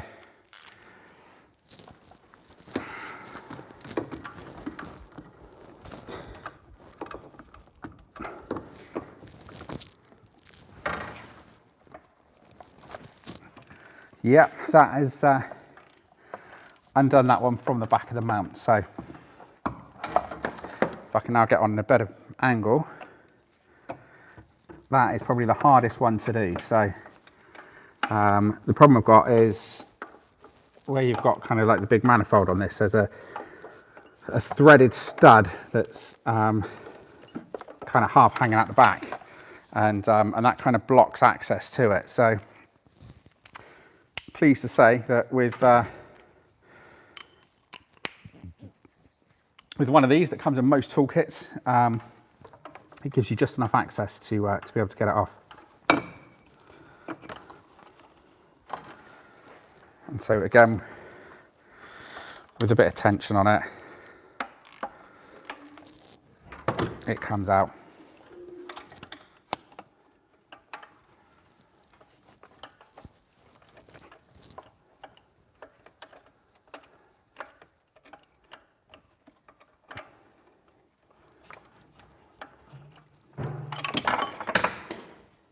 And there we go. That's the first of the engine mount bolts out.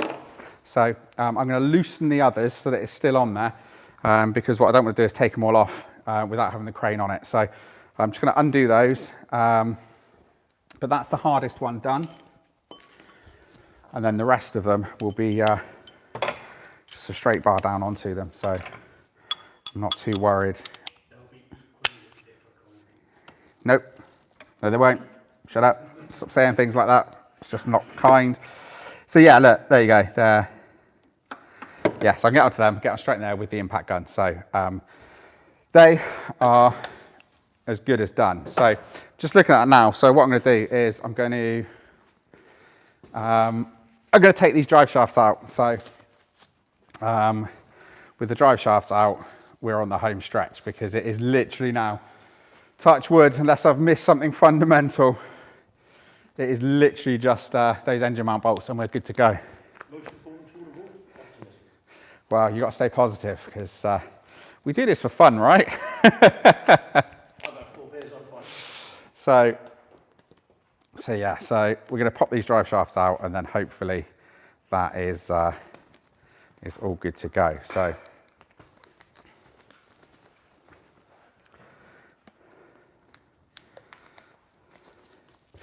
let's go back down here to the drive shafts. It's so muddy down here that the magnet doesn't even stick.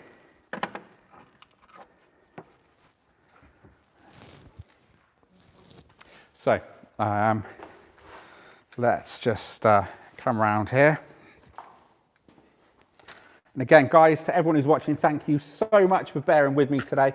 I mean, it's great to have the moral support of you guys coming along for this. So, so thank you for watching. If you're not subscribed, please remember to subscribe, like this video as well. I feel I don't do enough for that. A lot of YouTubers who have a lot more subscribers tell everyone to like and subscribe every 5 minutes. And to us, I seem to forget and just do it at the end of the video. So, so yeah, look, if you could remember to like this video, subscribe to the channel. It really does help a lot. Apparently that's what I'm supposed to say. So that's 1. And that is 2. Now,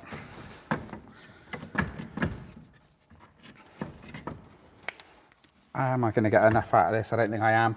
So I think I'm going to have to pop these bolts out as well off the ball joint, which I was hoping not to, but do you know what? Actually, they look like they've been replaced. So I am not that scared of those, he says.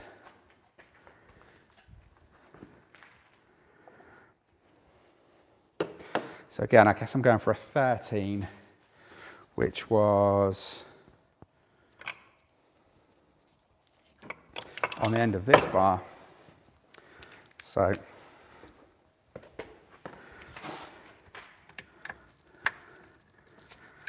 yeah.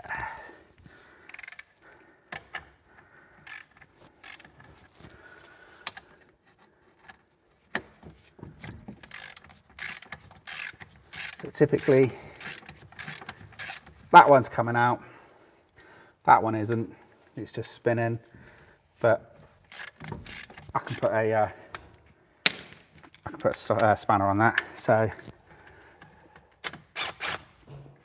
that one's not coming, that one is.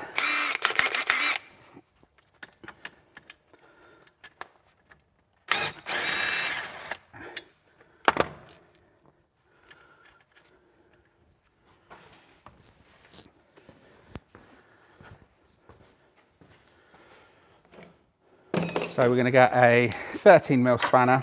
Going to get some grips as well, just in case, because you know, you never know what you're up against in there. So we're just going to pop the spanner on the top there, and hopefully I can just buzz this out. Yeah, there we go. Right, so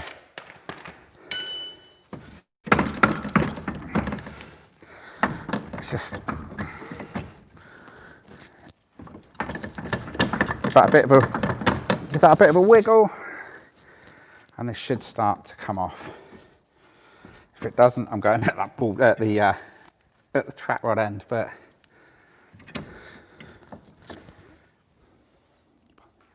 just need that big, yeah, big one of those. Thanks, Em. And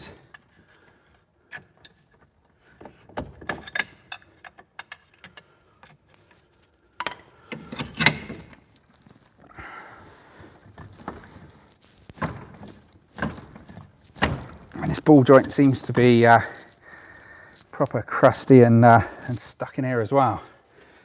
So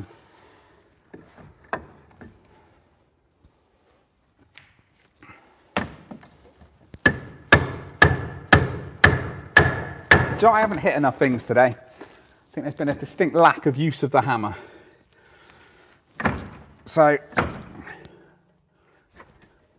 yeah, I think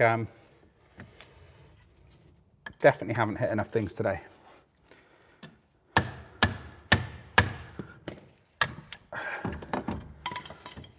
Oh, there we go. Look at that. So I'm going to leave that hanging down there on the steering arm. That is all minging and just needs to come off. But there you go. So that is now ready to come off. I'll put that side so that it's behind the drive shaft when we pull it out. So I'm going to remember that we used a 13mm spanner, a 13mm socket, a screwdriver just to spread the bottom arm a bit, and a big hammer. So we'll go around to the other side, pop that off, and then I keep saying it, it's only a couple more bolts to go, guys, he says. Famous last words. To be honest, that's kind of like, it's the phrase I live by. When my wife asks me, it's like, Oh, how long is that going to take? Oh, it's about 10 bolts. It's not going to be that long. But here we are. Right, so let's pop these out. Pop that out. Let's see what delights this ball joint has in store for us.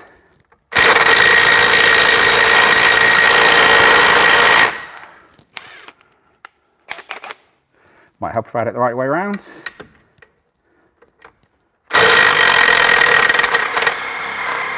And that's spinning like a good one, so.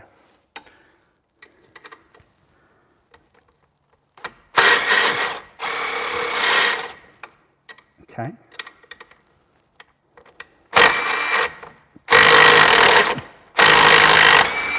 There we go, that's one. Now hopefully this will be the same as the other side. Oh my God, this is like something from Stranger Things down here. There is cobwebs suspending rust off the bottom of this lower arm. And there we go, so that's those out.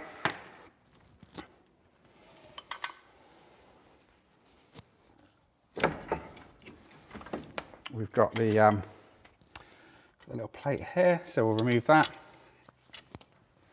So that's that out. And then, is this going to come out easily, or is it going to put up a fight?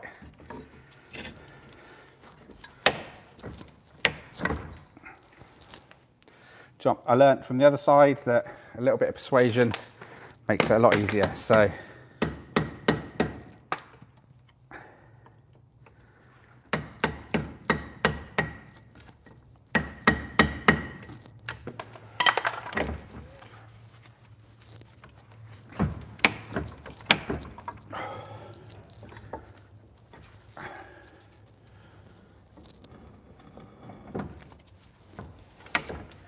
oh, this drive shaft almost wants to come out on its own, but this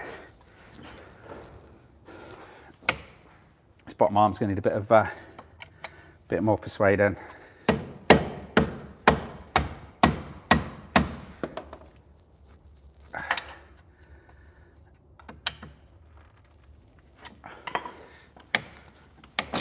And there we go. It's taken my glove with it, but that's that one done too. So that is the drive shaft free, and as you can see, there's nothing in front of it here, so this should just come straight forward. So I guess next up is to put the crane on, take those bolts off, and fingers crossed, we're good to go. So I just pop that there.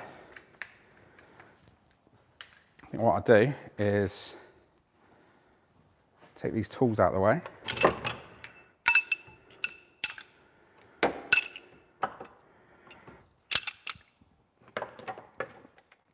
Now guys, if you're watching and you can think of anything I've forgotten to take off, please let me know. But I'm pretty sure we've done it all. Yeah, I'll take that front cross member out once we've got the engine supported. And we shall go from there. So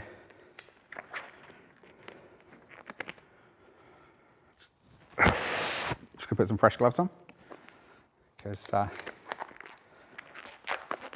this is pretty unsavory under here, and the grease and stuff that's just come out of those. I think one of the CV boots is split anyway, so we're gonna have to change those. I'm not sure whether I change the drive shafts completely or just kind of refurbish those ones, so I guess we'll have to wait and see what it looks like. I can smell food. So how long's that been cooking for?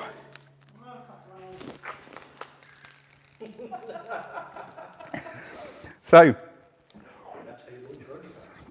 there you go. Potatoes are roasting up nicely. Pork loin salad looking good. Looking good, is it? Yep. Amazing. How much longer? For about 30 minutes. Okay, so is that the port line in the top there? Yeah. Is it wrapped or unwrapped? Unwrapped. Right, let's have a quick look. So guys, this is what we've got for us at the end of this journey, right? So at the end of this, oh, will you look at that? Pork loin, some carrots underneath, bit of sprouts, some roast potatoes underneath as well. So we have got a full barn roast dinner after this. So I've got half an hour to get this engine out, boys, and then I get to eat all of a bunch of swine's goodness. So, the big red crane with a missing handle. This is what happens when you lend your nice things to people. So I'd had this crane for probably a couple of weeks, lent it to someone, and it came back with no handle, bunch of bolts missing, a load of these missing, and it's like, seriously guys, if you're gonna borrow my stuff.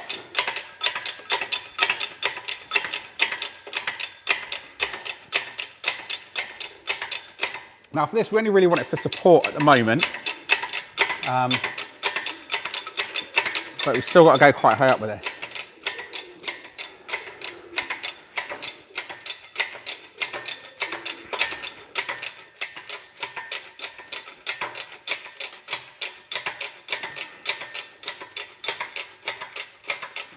Right, so with that there, so this engine does not weigh 2 tons. So we can extend this boom out of it. Let's go with it.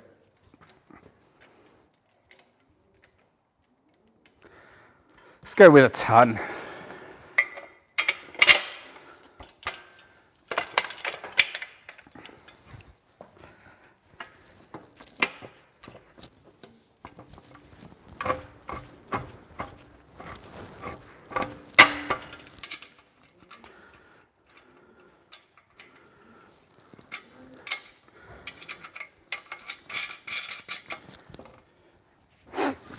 Right, so I want to have the weight over the gearbox.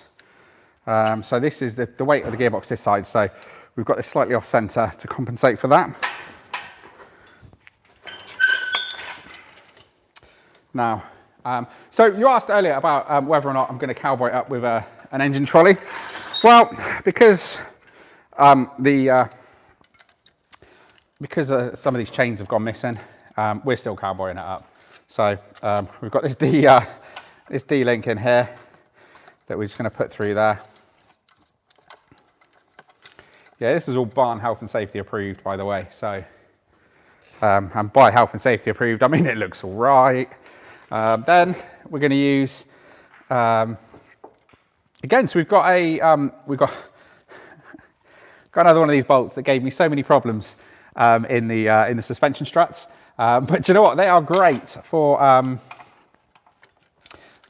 taking out engines. So got this one here, and let's have a look. So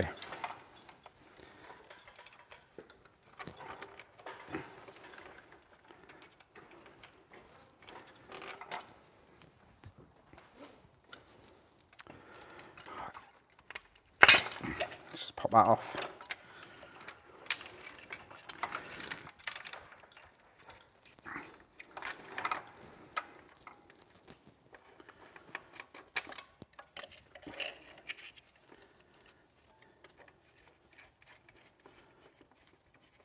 Right, so now that's that engine supported. So let's get these last bolts out, and fingers crossed, we are good to go. So I have on here a 13, which is too small. I think that's a 17 if I remember correctly, but it could be a 15. Yeah, so that one is a 17. So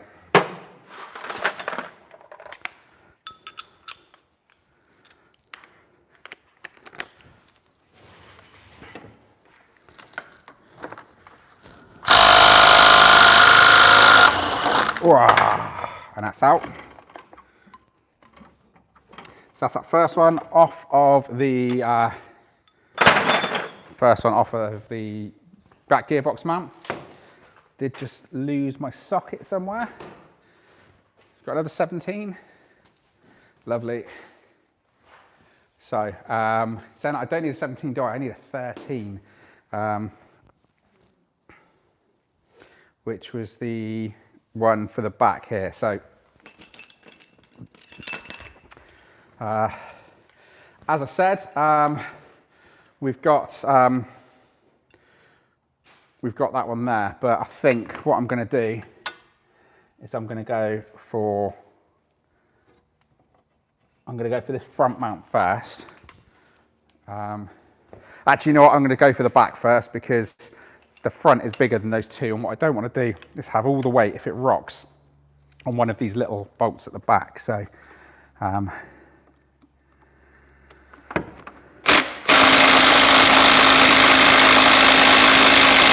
okay, so I'm going to need a bar. Jason Keeler says, maybe you can take front cross member off so you can pull it out.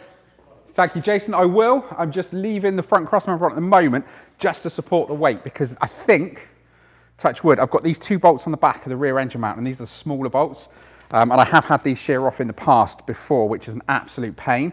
So I'm going to leave the front cross member till the very last bit.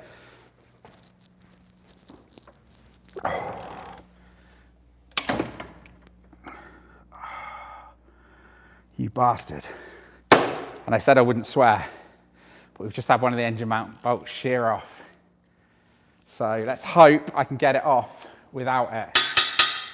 But if not, it's a big blow. But I'm hoping I can just lift it off and rock it and it'll come off. So now I've got a socket stuck.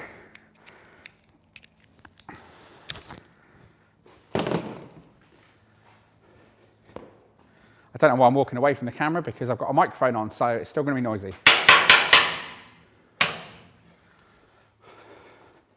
So let me get another 13mm socket, because we've managed to get that one sheared off inside it. So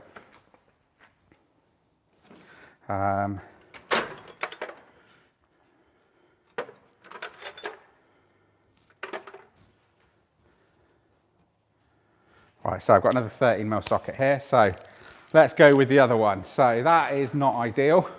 I knew that was going to happen as well. Just had this feeling that I said it was a couple of bolts and it just mocked me. Just wanted to make it harder. I just know what these old cars are like. So, Jason says his bolt broke at the back as well. do you know what? It's just such a pain. It's kind of like, it's just that thing, you think you've done it, you think it's ready to come out. Now I'm hoping that I can just lift the engine and it'll come off, but I might actually have to take the mount apart, which is just going to be an absolute nightmare. So yeah, Jason, it's not ideal. What did you do, Jason? Did you take yours out? Did you put it all out, or did you have to, oh my word, I mean, look at that, right? So all of this, all of that crusty goodness under there, I guess that's just like, just where the bolt's corroded over the years, and that's what's got stuck in the other one. So so that should be that engine mount off. We're going to find out. So yeah, we've got a little bit of a dribble from the water pump. So we've got that front cross member, which I think he's a 17, I think.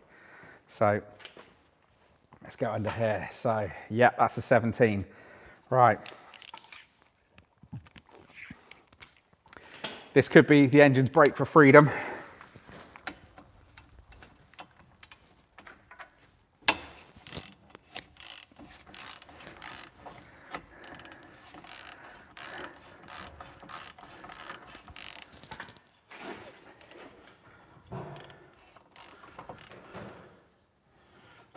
That is spinning okay. So let's try it with the impact gun and see if that comes out.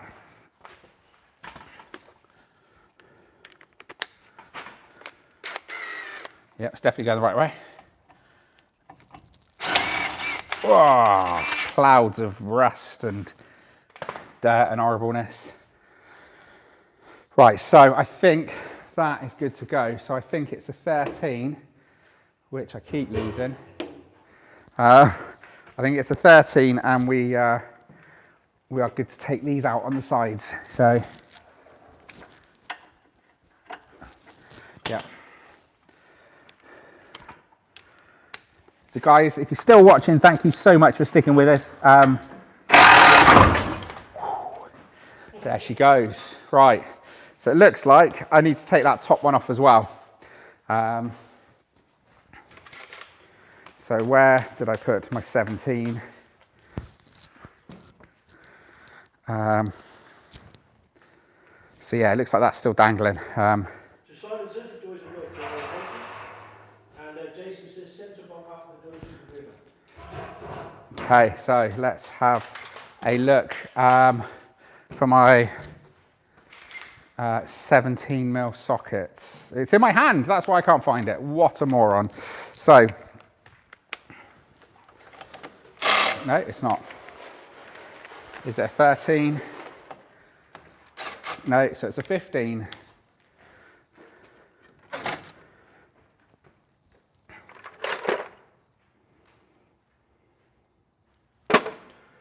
So I need a 15mm bolt socket, and then hopefully that should come out. So,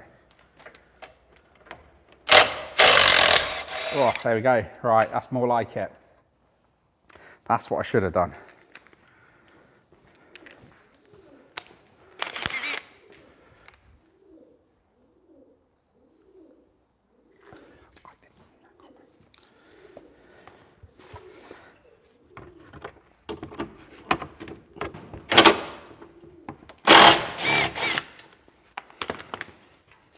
Right, so now I need to lift the engine a little bit more, and that should come off. Well, Jason said should have taken the weight of the engine. Should have taken the weight of the engine. You're getting there though. It's all fun, but don't get hurt. No, it's all good. The weight is off the engine a little. I thought I'd jacked it up a bit more, but it's all good. There we go. So, so that is all good. That's come off. So there's a couple of bolts either side here to take this panel off. So again, I'll do that.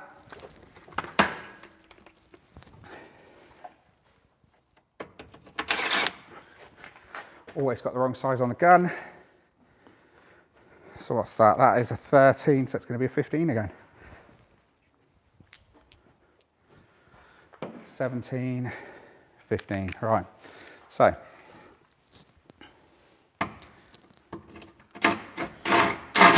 no, turns out it's a 17.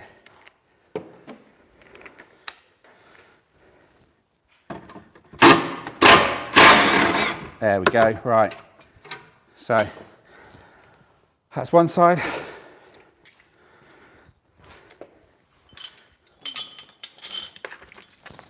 And here we go.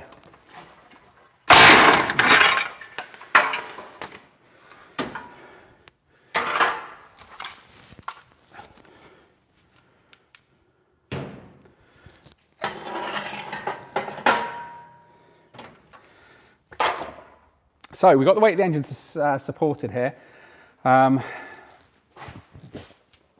We've just got that rear,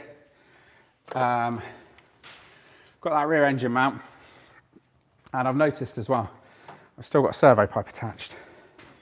So let's just pop that off from here.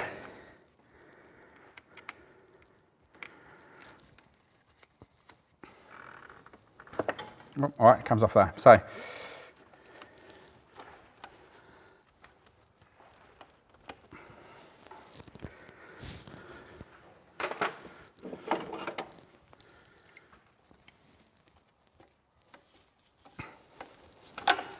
Right, our last minute connectors, and I think we are good. So,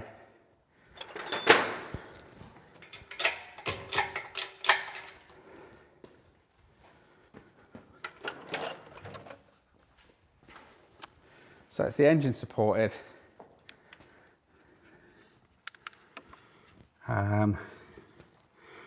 Right, so we've got this rear.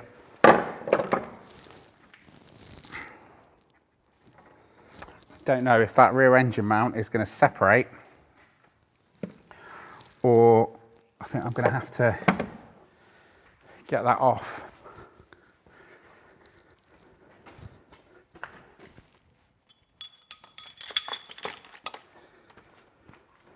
So literally we are one bolt from freedom here.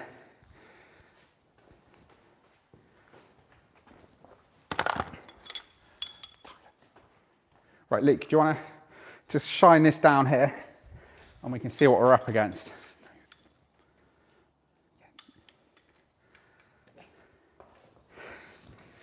Right. So we've got down here,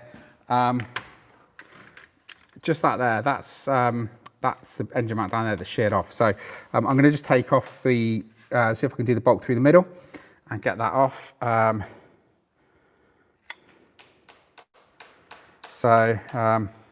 Yeah, let's have a look.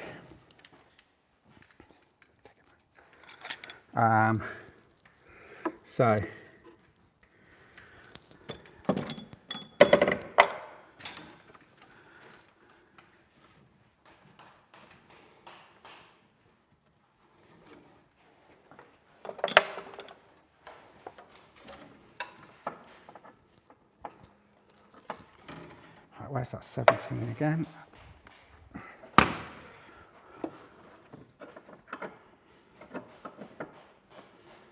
So, we've got that on the back there. Now hopefully, this is going to go the right way.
Right, so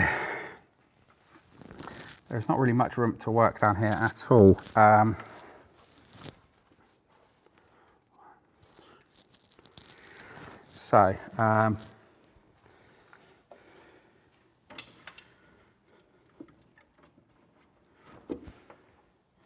if I can find my 13mm socket again.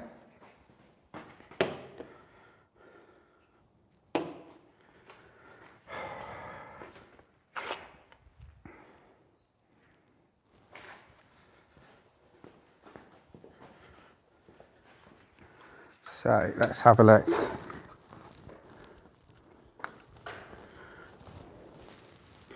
Right, so we're going to see if we can get on the 4 on the back of the block.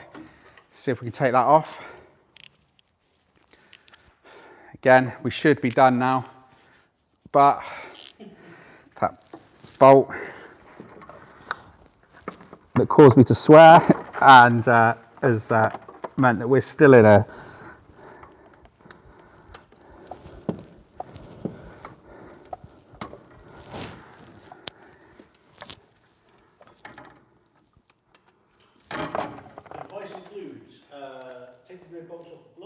Yep. There's 4 of them. Yep, so I'm going for the bolts on the rear block. And Ross Page says take it off the subframe. Take off the subframe? Take it off the subframe. Yes, that's what we're trying to do. So the engine mount is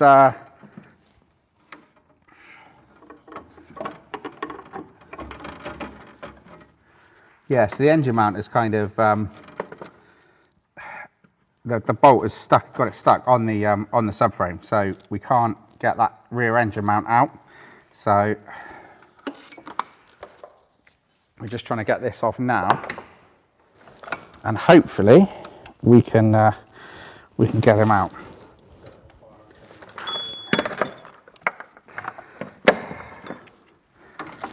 This is just so fiddly to work down here.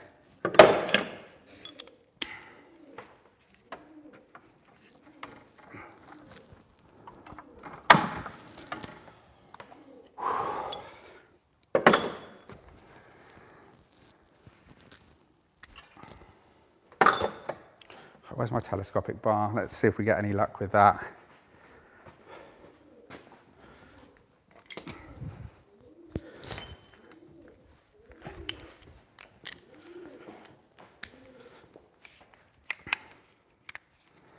Like so.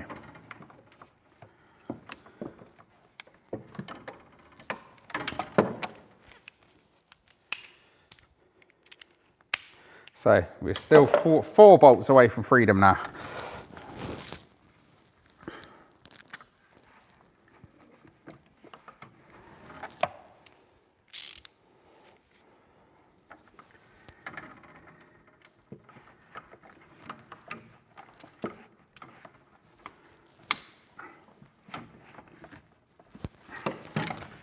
Right.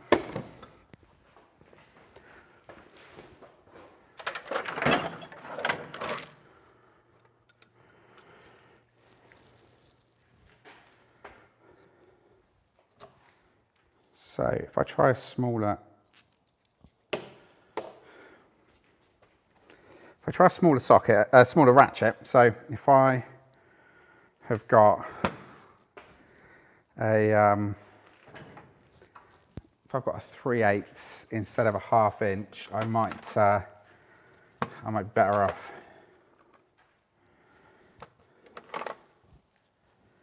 So again, it seems to be 10s and 13s are like the size that I just keep losing. There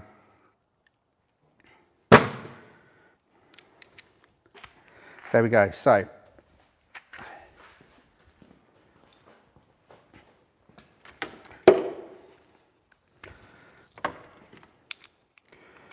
we're going with a 3/8 and hopefully we'll have some more luck using that.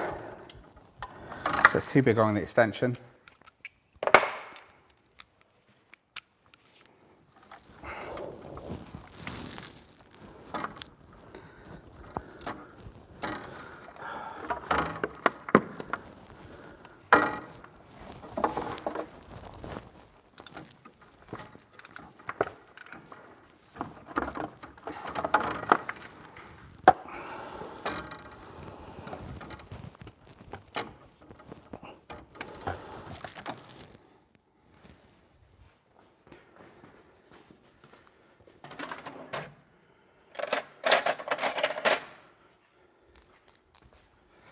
So it's really tight down here.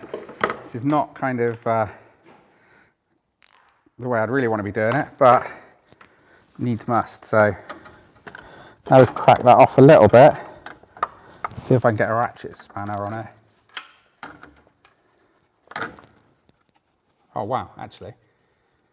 Andrew Ingram says, don't you have to do this to a 16 valve? He's cracked the block. Oh mate, bad times, Andrew. Oh, sorry to hear that. I mean, I guess the choice is do you keep it standard, or do you go for an ABF, but obviously running on the K-Jet management.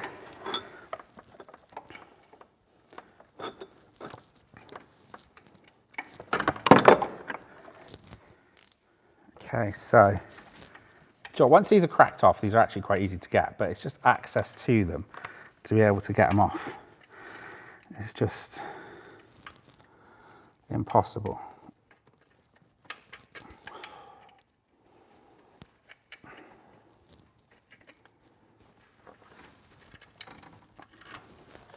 Oh, this manifold is just in the way.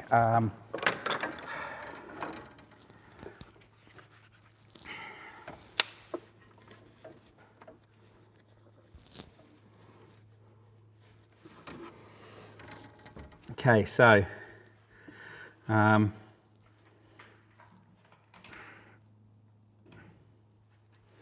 have a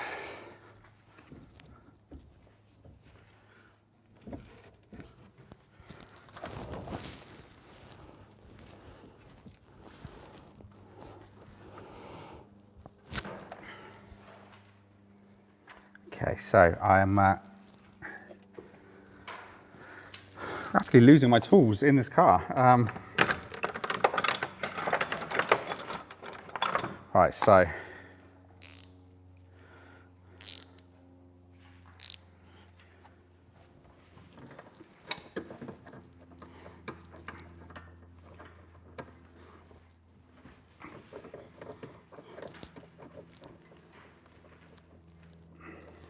right, Luke, can you hold the steering wheel for me, please?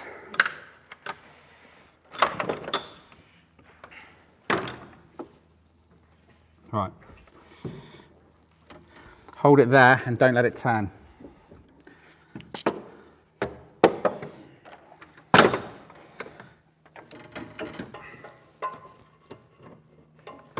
Right, hold on. Let it turn, let go. Okay. Right. Let it turn.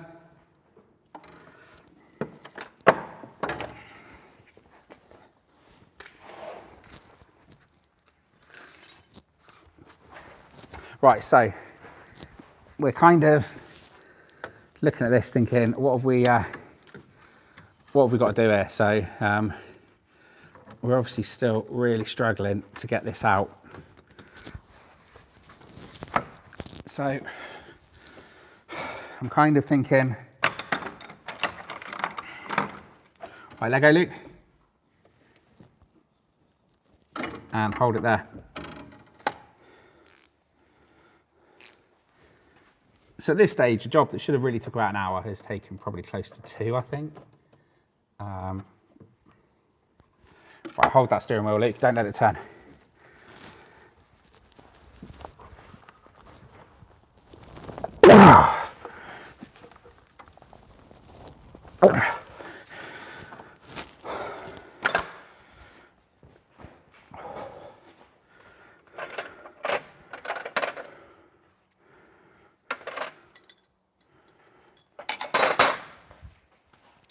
Right, so I'm trying now to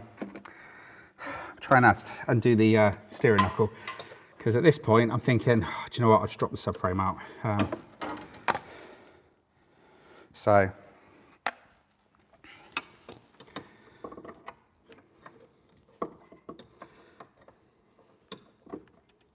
right, hold on, Luke.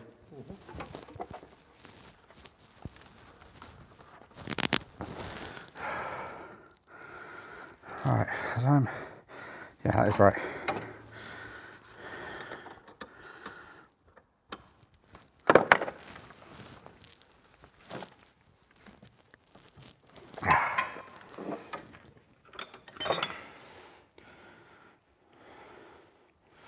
Okay, so my ratchet spanner has just given up the ghost.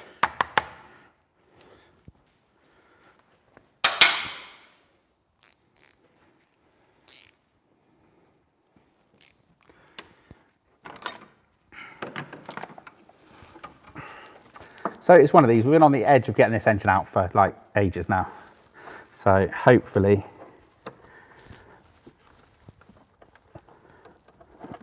we're almost there.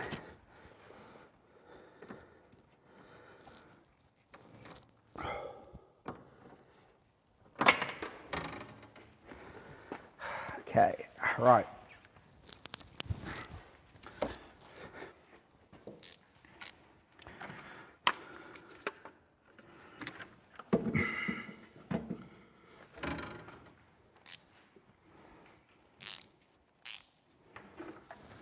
So at this point, I'm just trying to take the steering knuckle off, and we're just going to undo the subframe bolts. And fingers crossed, the subframe drops out nicely. If it doesn't, I think we're going to have to call it a day.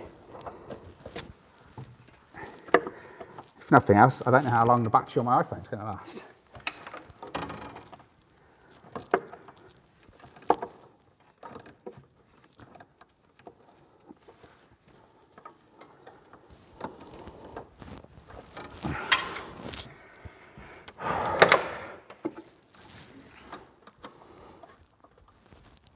And because it's so tight back here, you can't get a ratchet on it.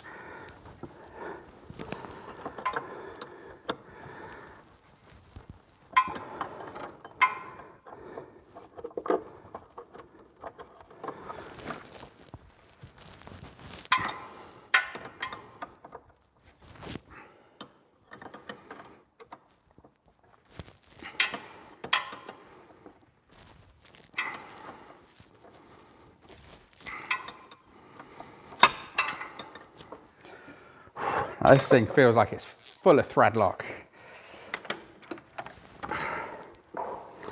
Let's see if we can right,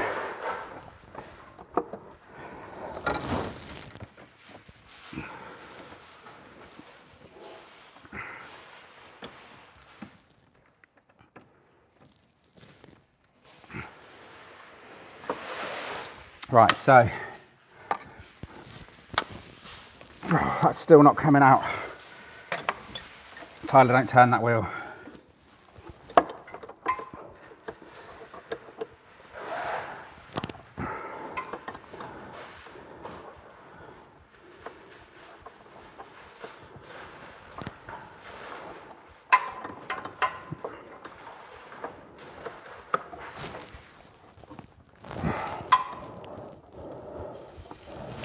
This bolt seems to be an absolute nightmare.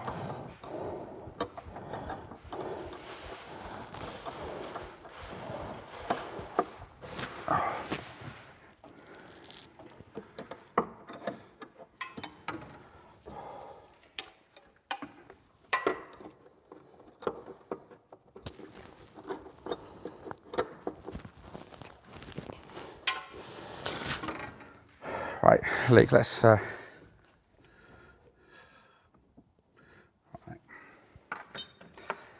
if I can get a smaller 13 on there.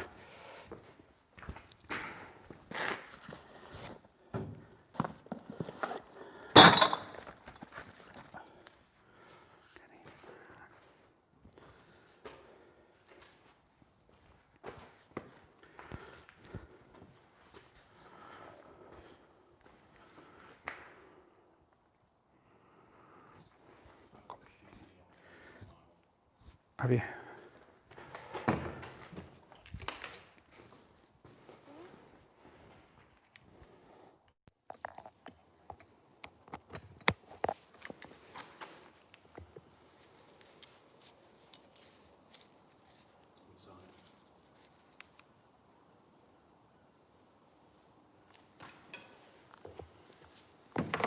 Right, okay, so we've just plugged the phone in because the battery is running low on that, and we are almost, so we're almost there. We've just got this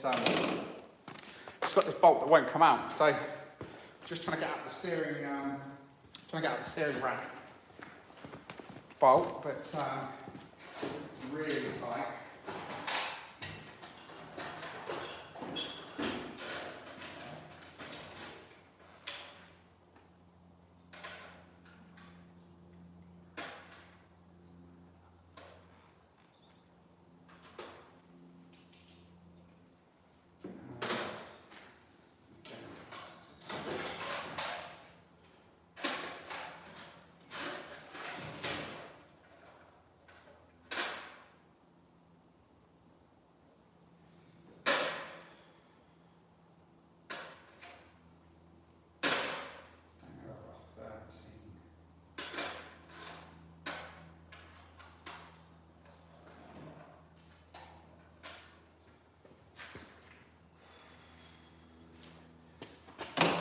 Just gonna have to keep going. Right, so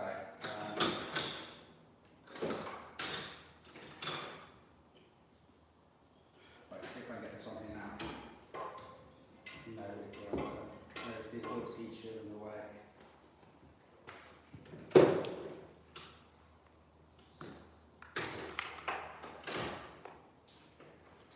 So let's keep going.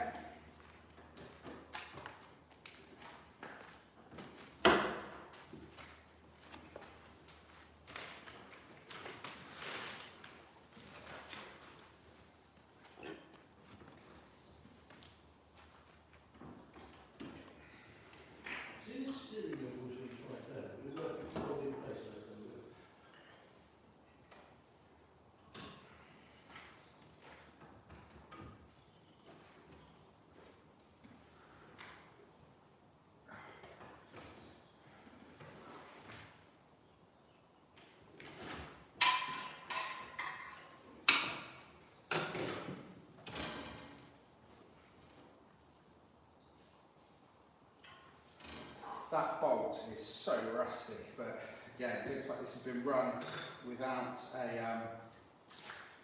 gaiter, without the boot covering the. Looks like it's been run without the boot covering the steering knuckle, so it's just all seized up.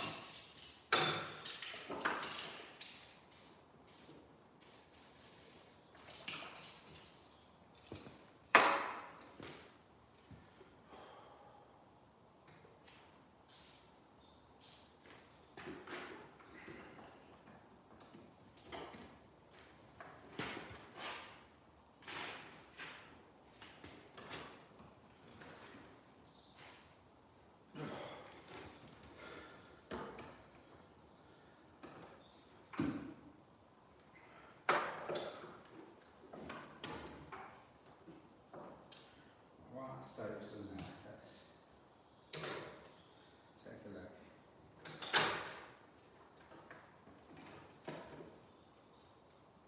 Right.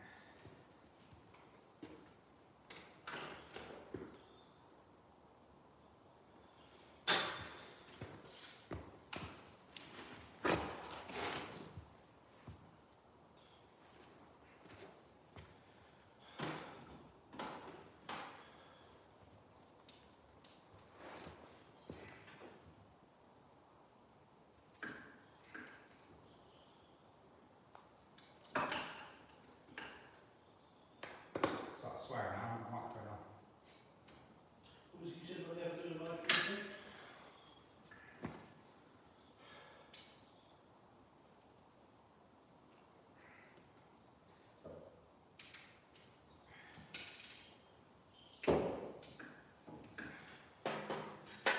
Let's see it.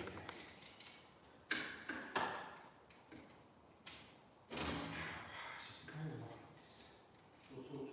Got a torch just sitting on the floor.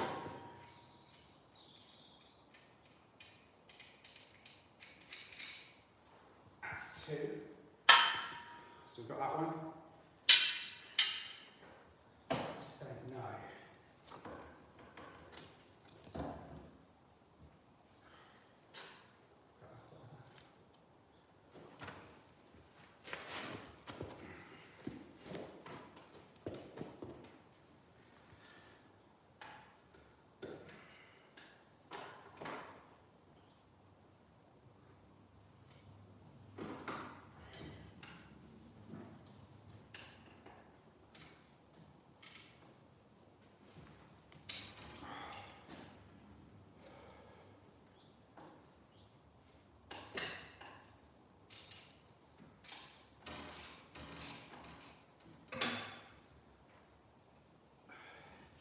Right, now, so possibly one bolt from freedom again. Let's see how we get on with this. This is the last one, right behind here. So, going that way, it's going away from me.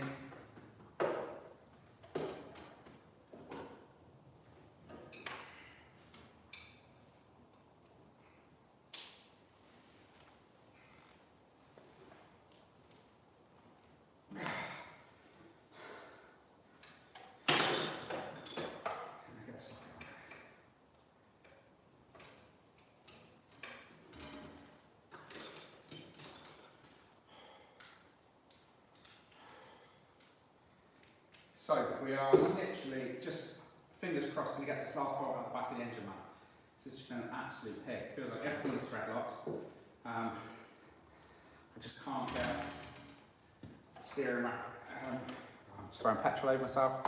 I can't get the steering knuckle undone because that's just all seized and horrible and it's going to need a good soak.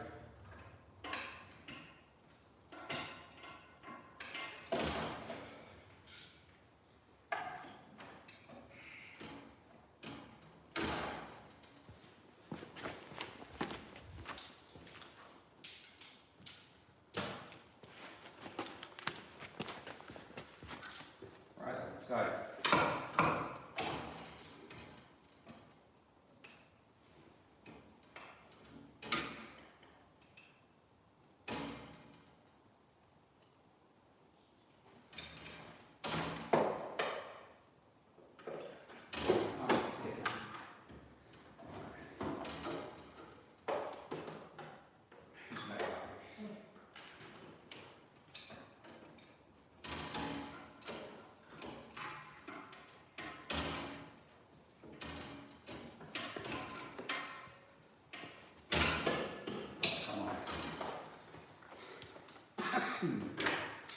So I'm throwing old petrol in myself, which is always nice. Just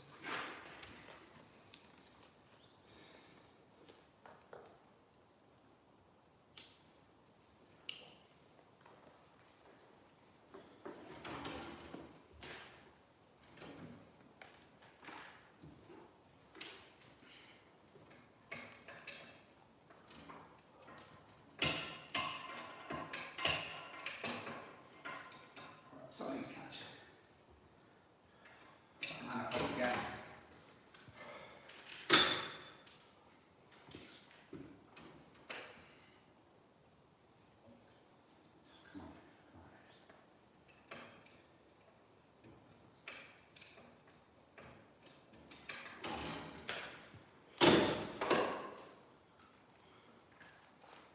This bolt is just an awful bolt to get on.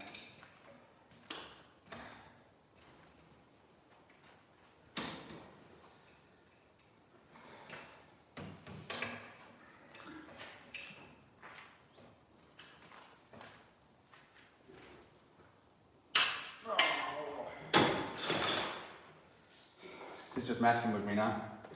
Can't see anything.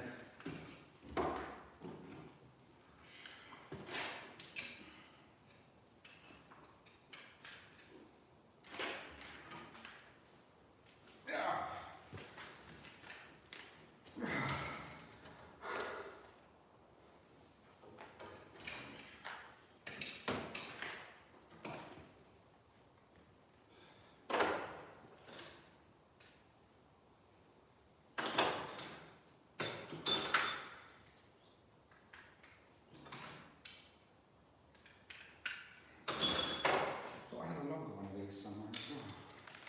I brought over with me.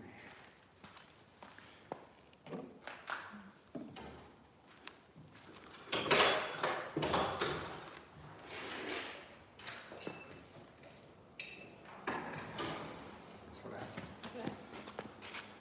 yeah, thanks.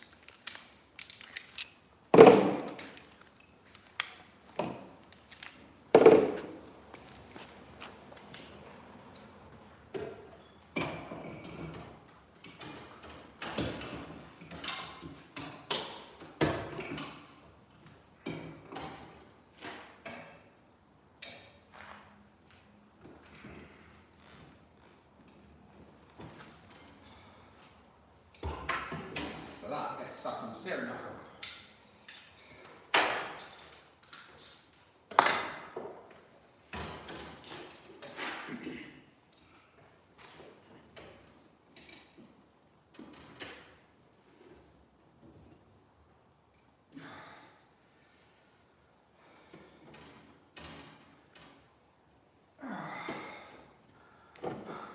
Is it a case of just soaking it and pick a bar? Hammer.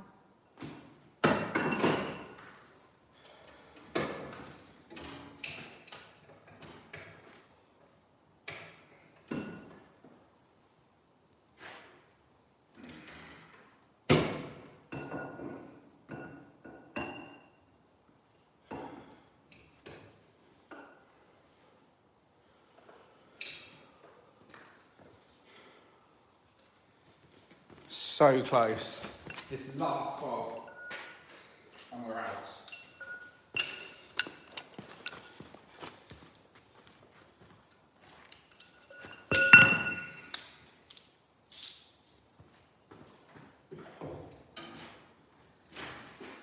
On the upside, buddy, lots of encouragement. We'll get there. This last one.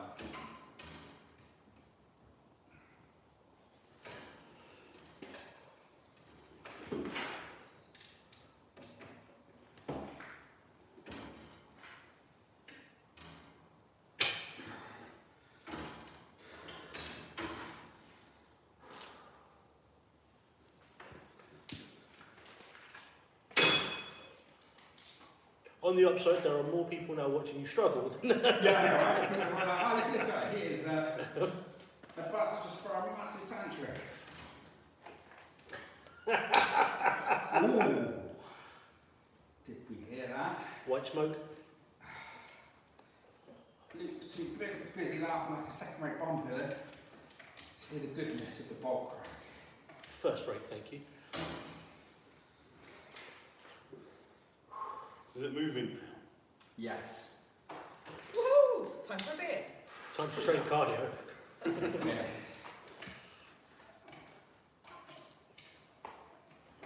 It's funny, I see this and I now understand why I pay my mechanic so much to fix my car.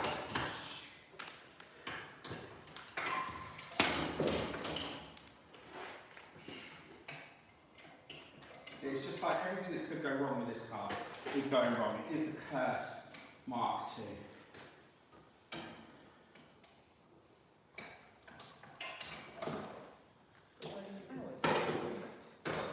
I did like that somebody did comment saying that, yeah, this is supposed to be fun, right? Yeah, I know, right? It's cheaper than counselling.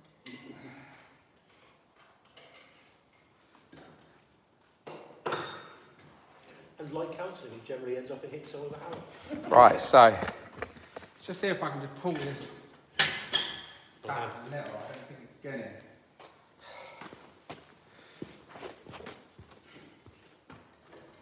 We are just so damn close.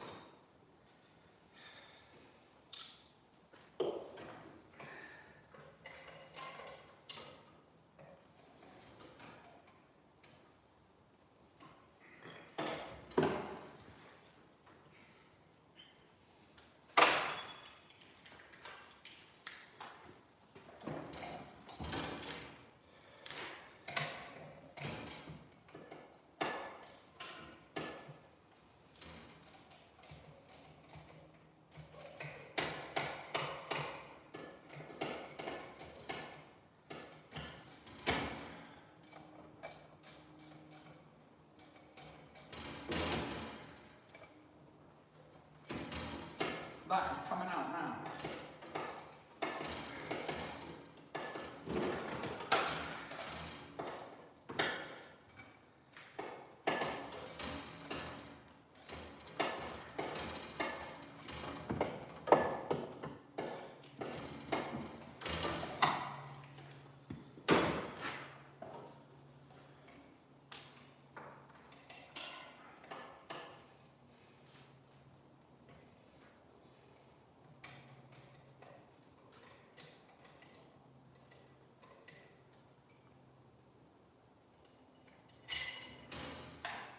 Right, that is out. So let's take the last couple underneath that are loose.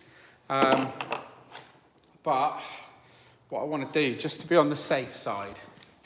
So Luke, can you hold this? And just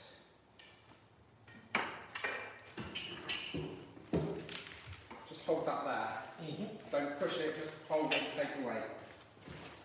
That way the engine shouldn't rock about and I can get these last two out without worrying about it squashing.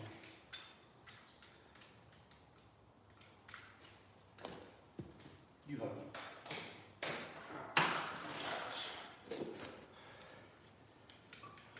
The torch, man. There we go. Right, so. Do you want me to hold the torch while you get? I think I'm alright, but I will give it a shot if I do, thank you.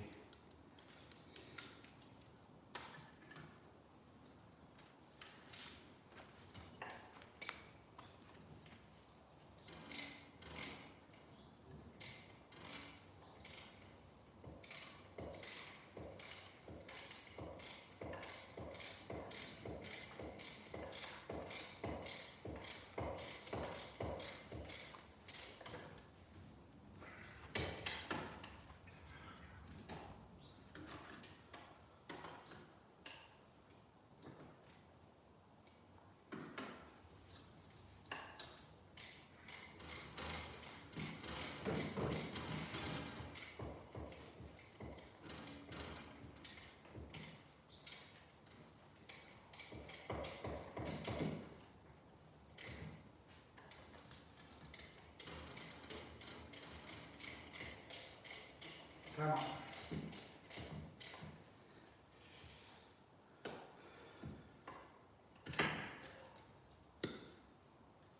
says one last bolt again.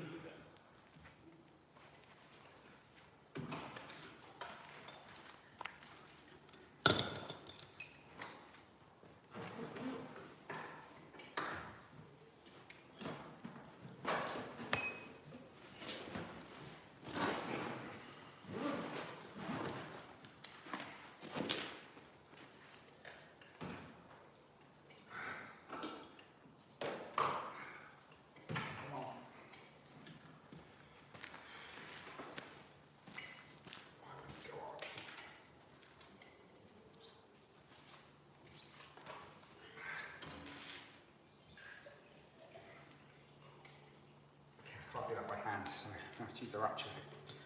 Thought we were going to be alright.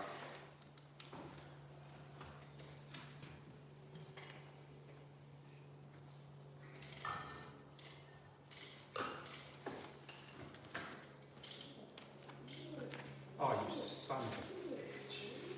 Hey, you said no more swearing. The ratchet turns itself around.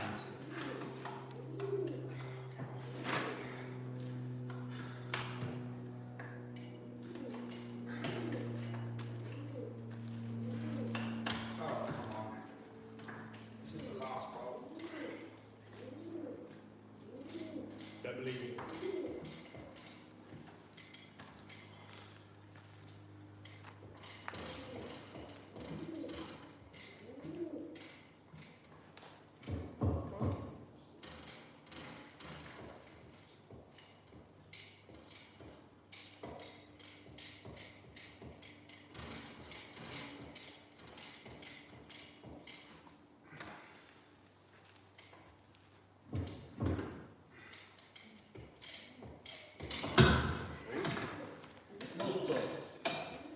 And there we go.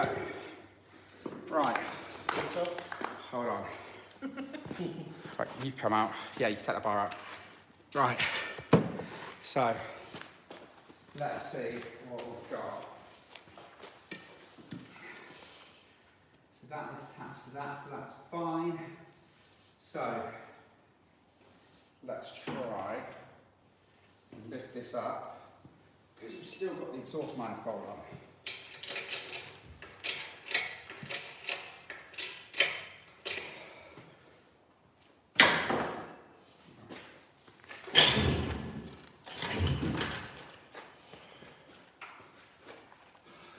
All clear, horrible engine mount. So, Want a hand pull them? we should be alright.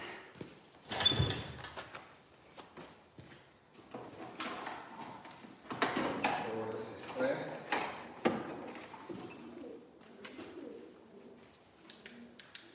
Then I'm going to have to drop this down a little, I think.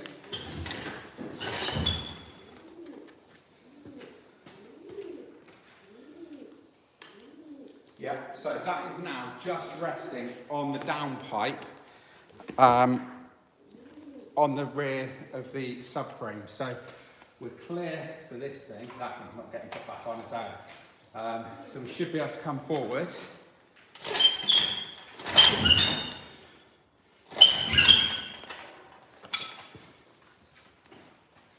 Right, so we're all clear.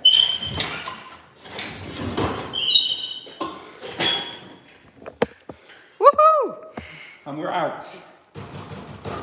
Woo!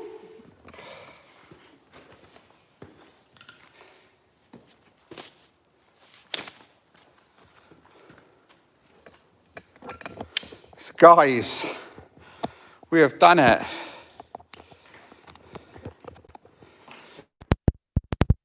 Oh guys, look, I could do with a beer. So look, that is not an exercise in how to take a Mark II Golf engine out. Just about everything that could have gone wrong with that just either seized or sheared off. But guys, look, you stuck with me, thank you. And look, we're here. So this is what it's in aid of.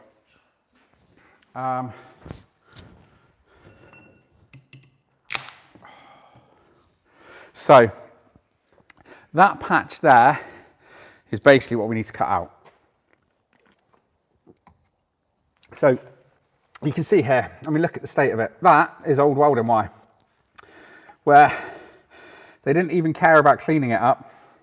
They literally just hoofed the plate in there, sprayed a bit of old white paint over it, and you can see we've got holes here. That's the hole that caused the alarm in the first place. Hate you. But then it means we're gonna have to cut all this out. It's a bit rusty there, so we'll cut this section out. Weld it back in. We'll get another section off of another car. I'll probably speak to Matt at Mark II Spares, see if I can't get a bulkhead cut. I'm also going to need potentially a new engine mount, because I'm going to have to hit that very hard with a hammer. But I think, do you know what? For all the stress and bother that's caused us today, I think I'm just going to get a new one. So, so that's kind of it on the engine coming out. So, guys, look, thank you ever so much for sticking with me. Obviously, we've got it out. So, cheers. And look, this is the big next step to getting this thing back out on the road and sorted. So with that out, we can get the welding done. So we've pretty much stripped everything. There's no interior in it. There's no carpets. Now there's no engine or gearbox. So the running gear's out as well. So it is now just a case of starting to fit it all back up with new parts, get the welding done as well. So guys, look, we've got the Ricky, yes.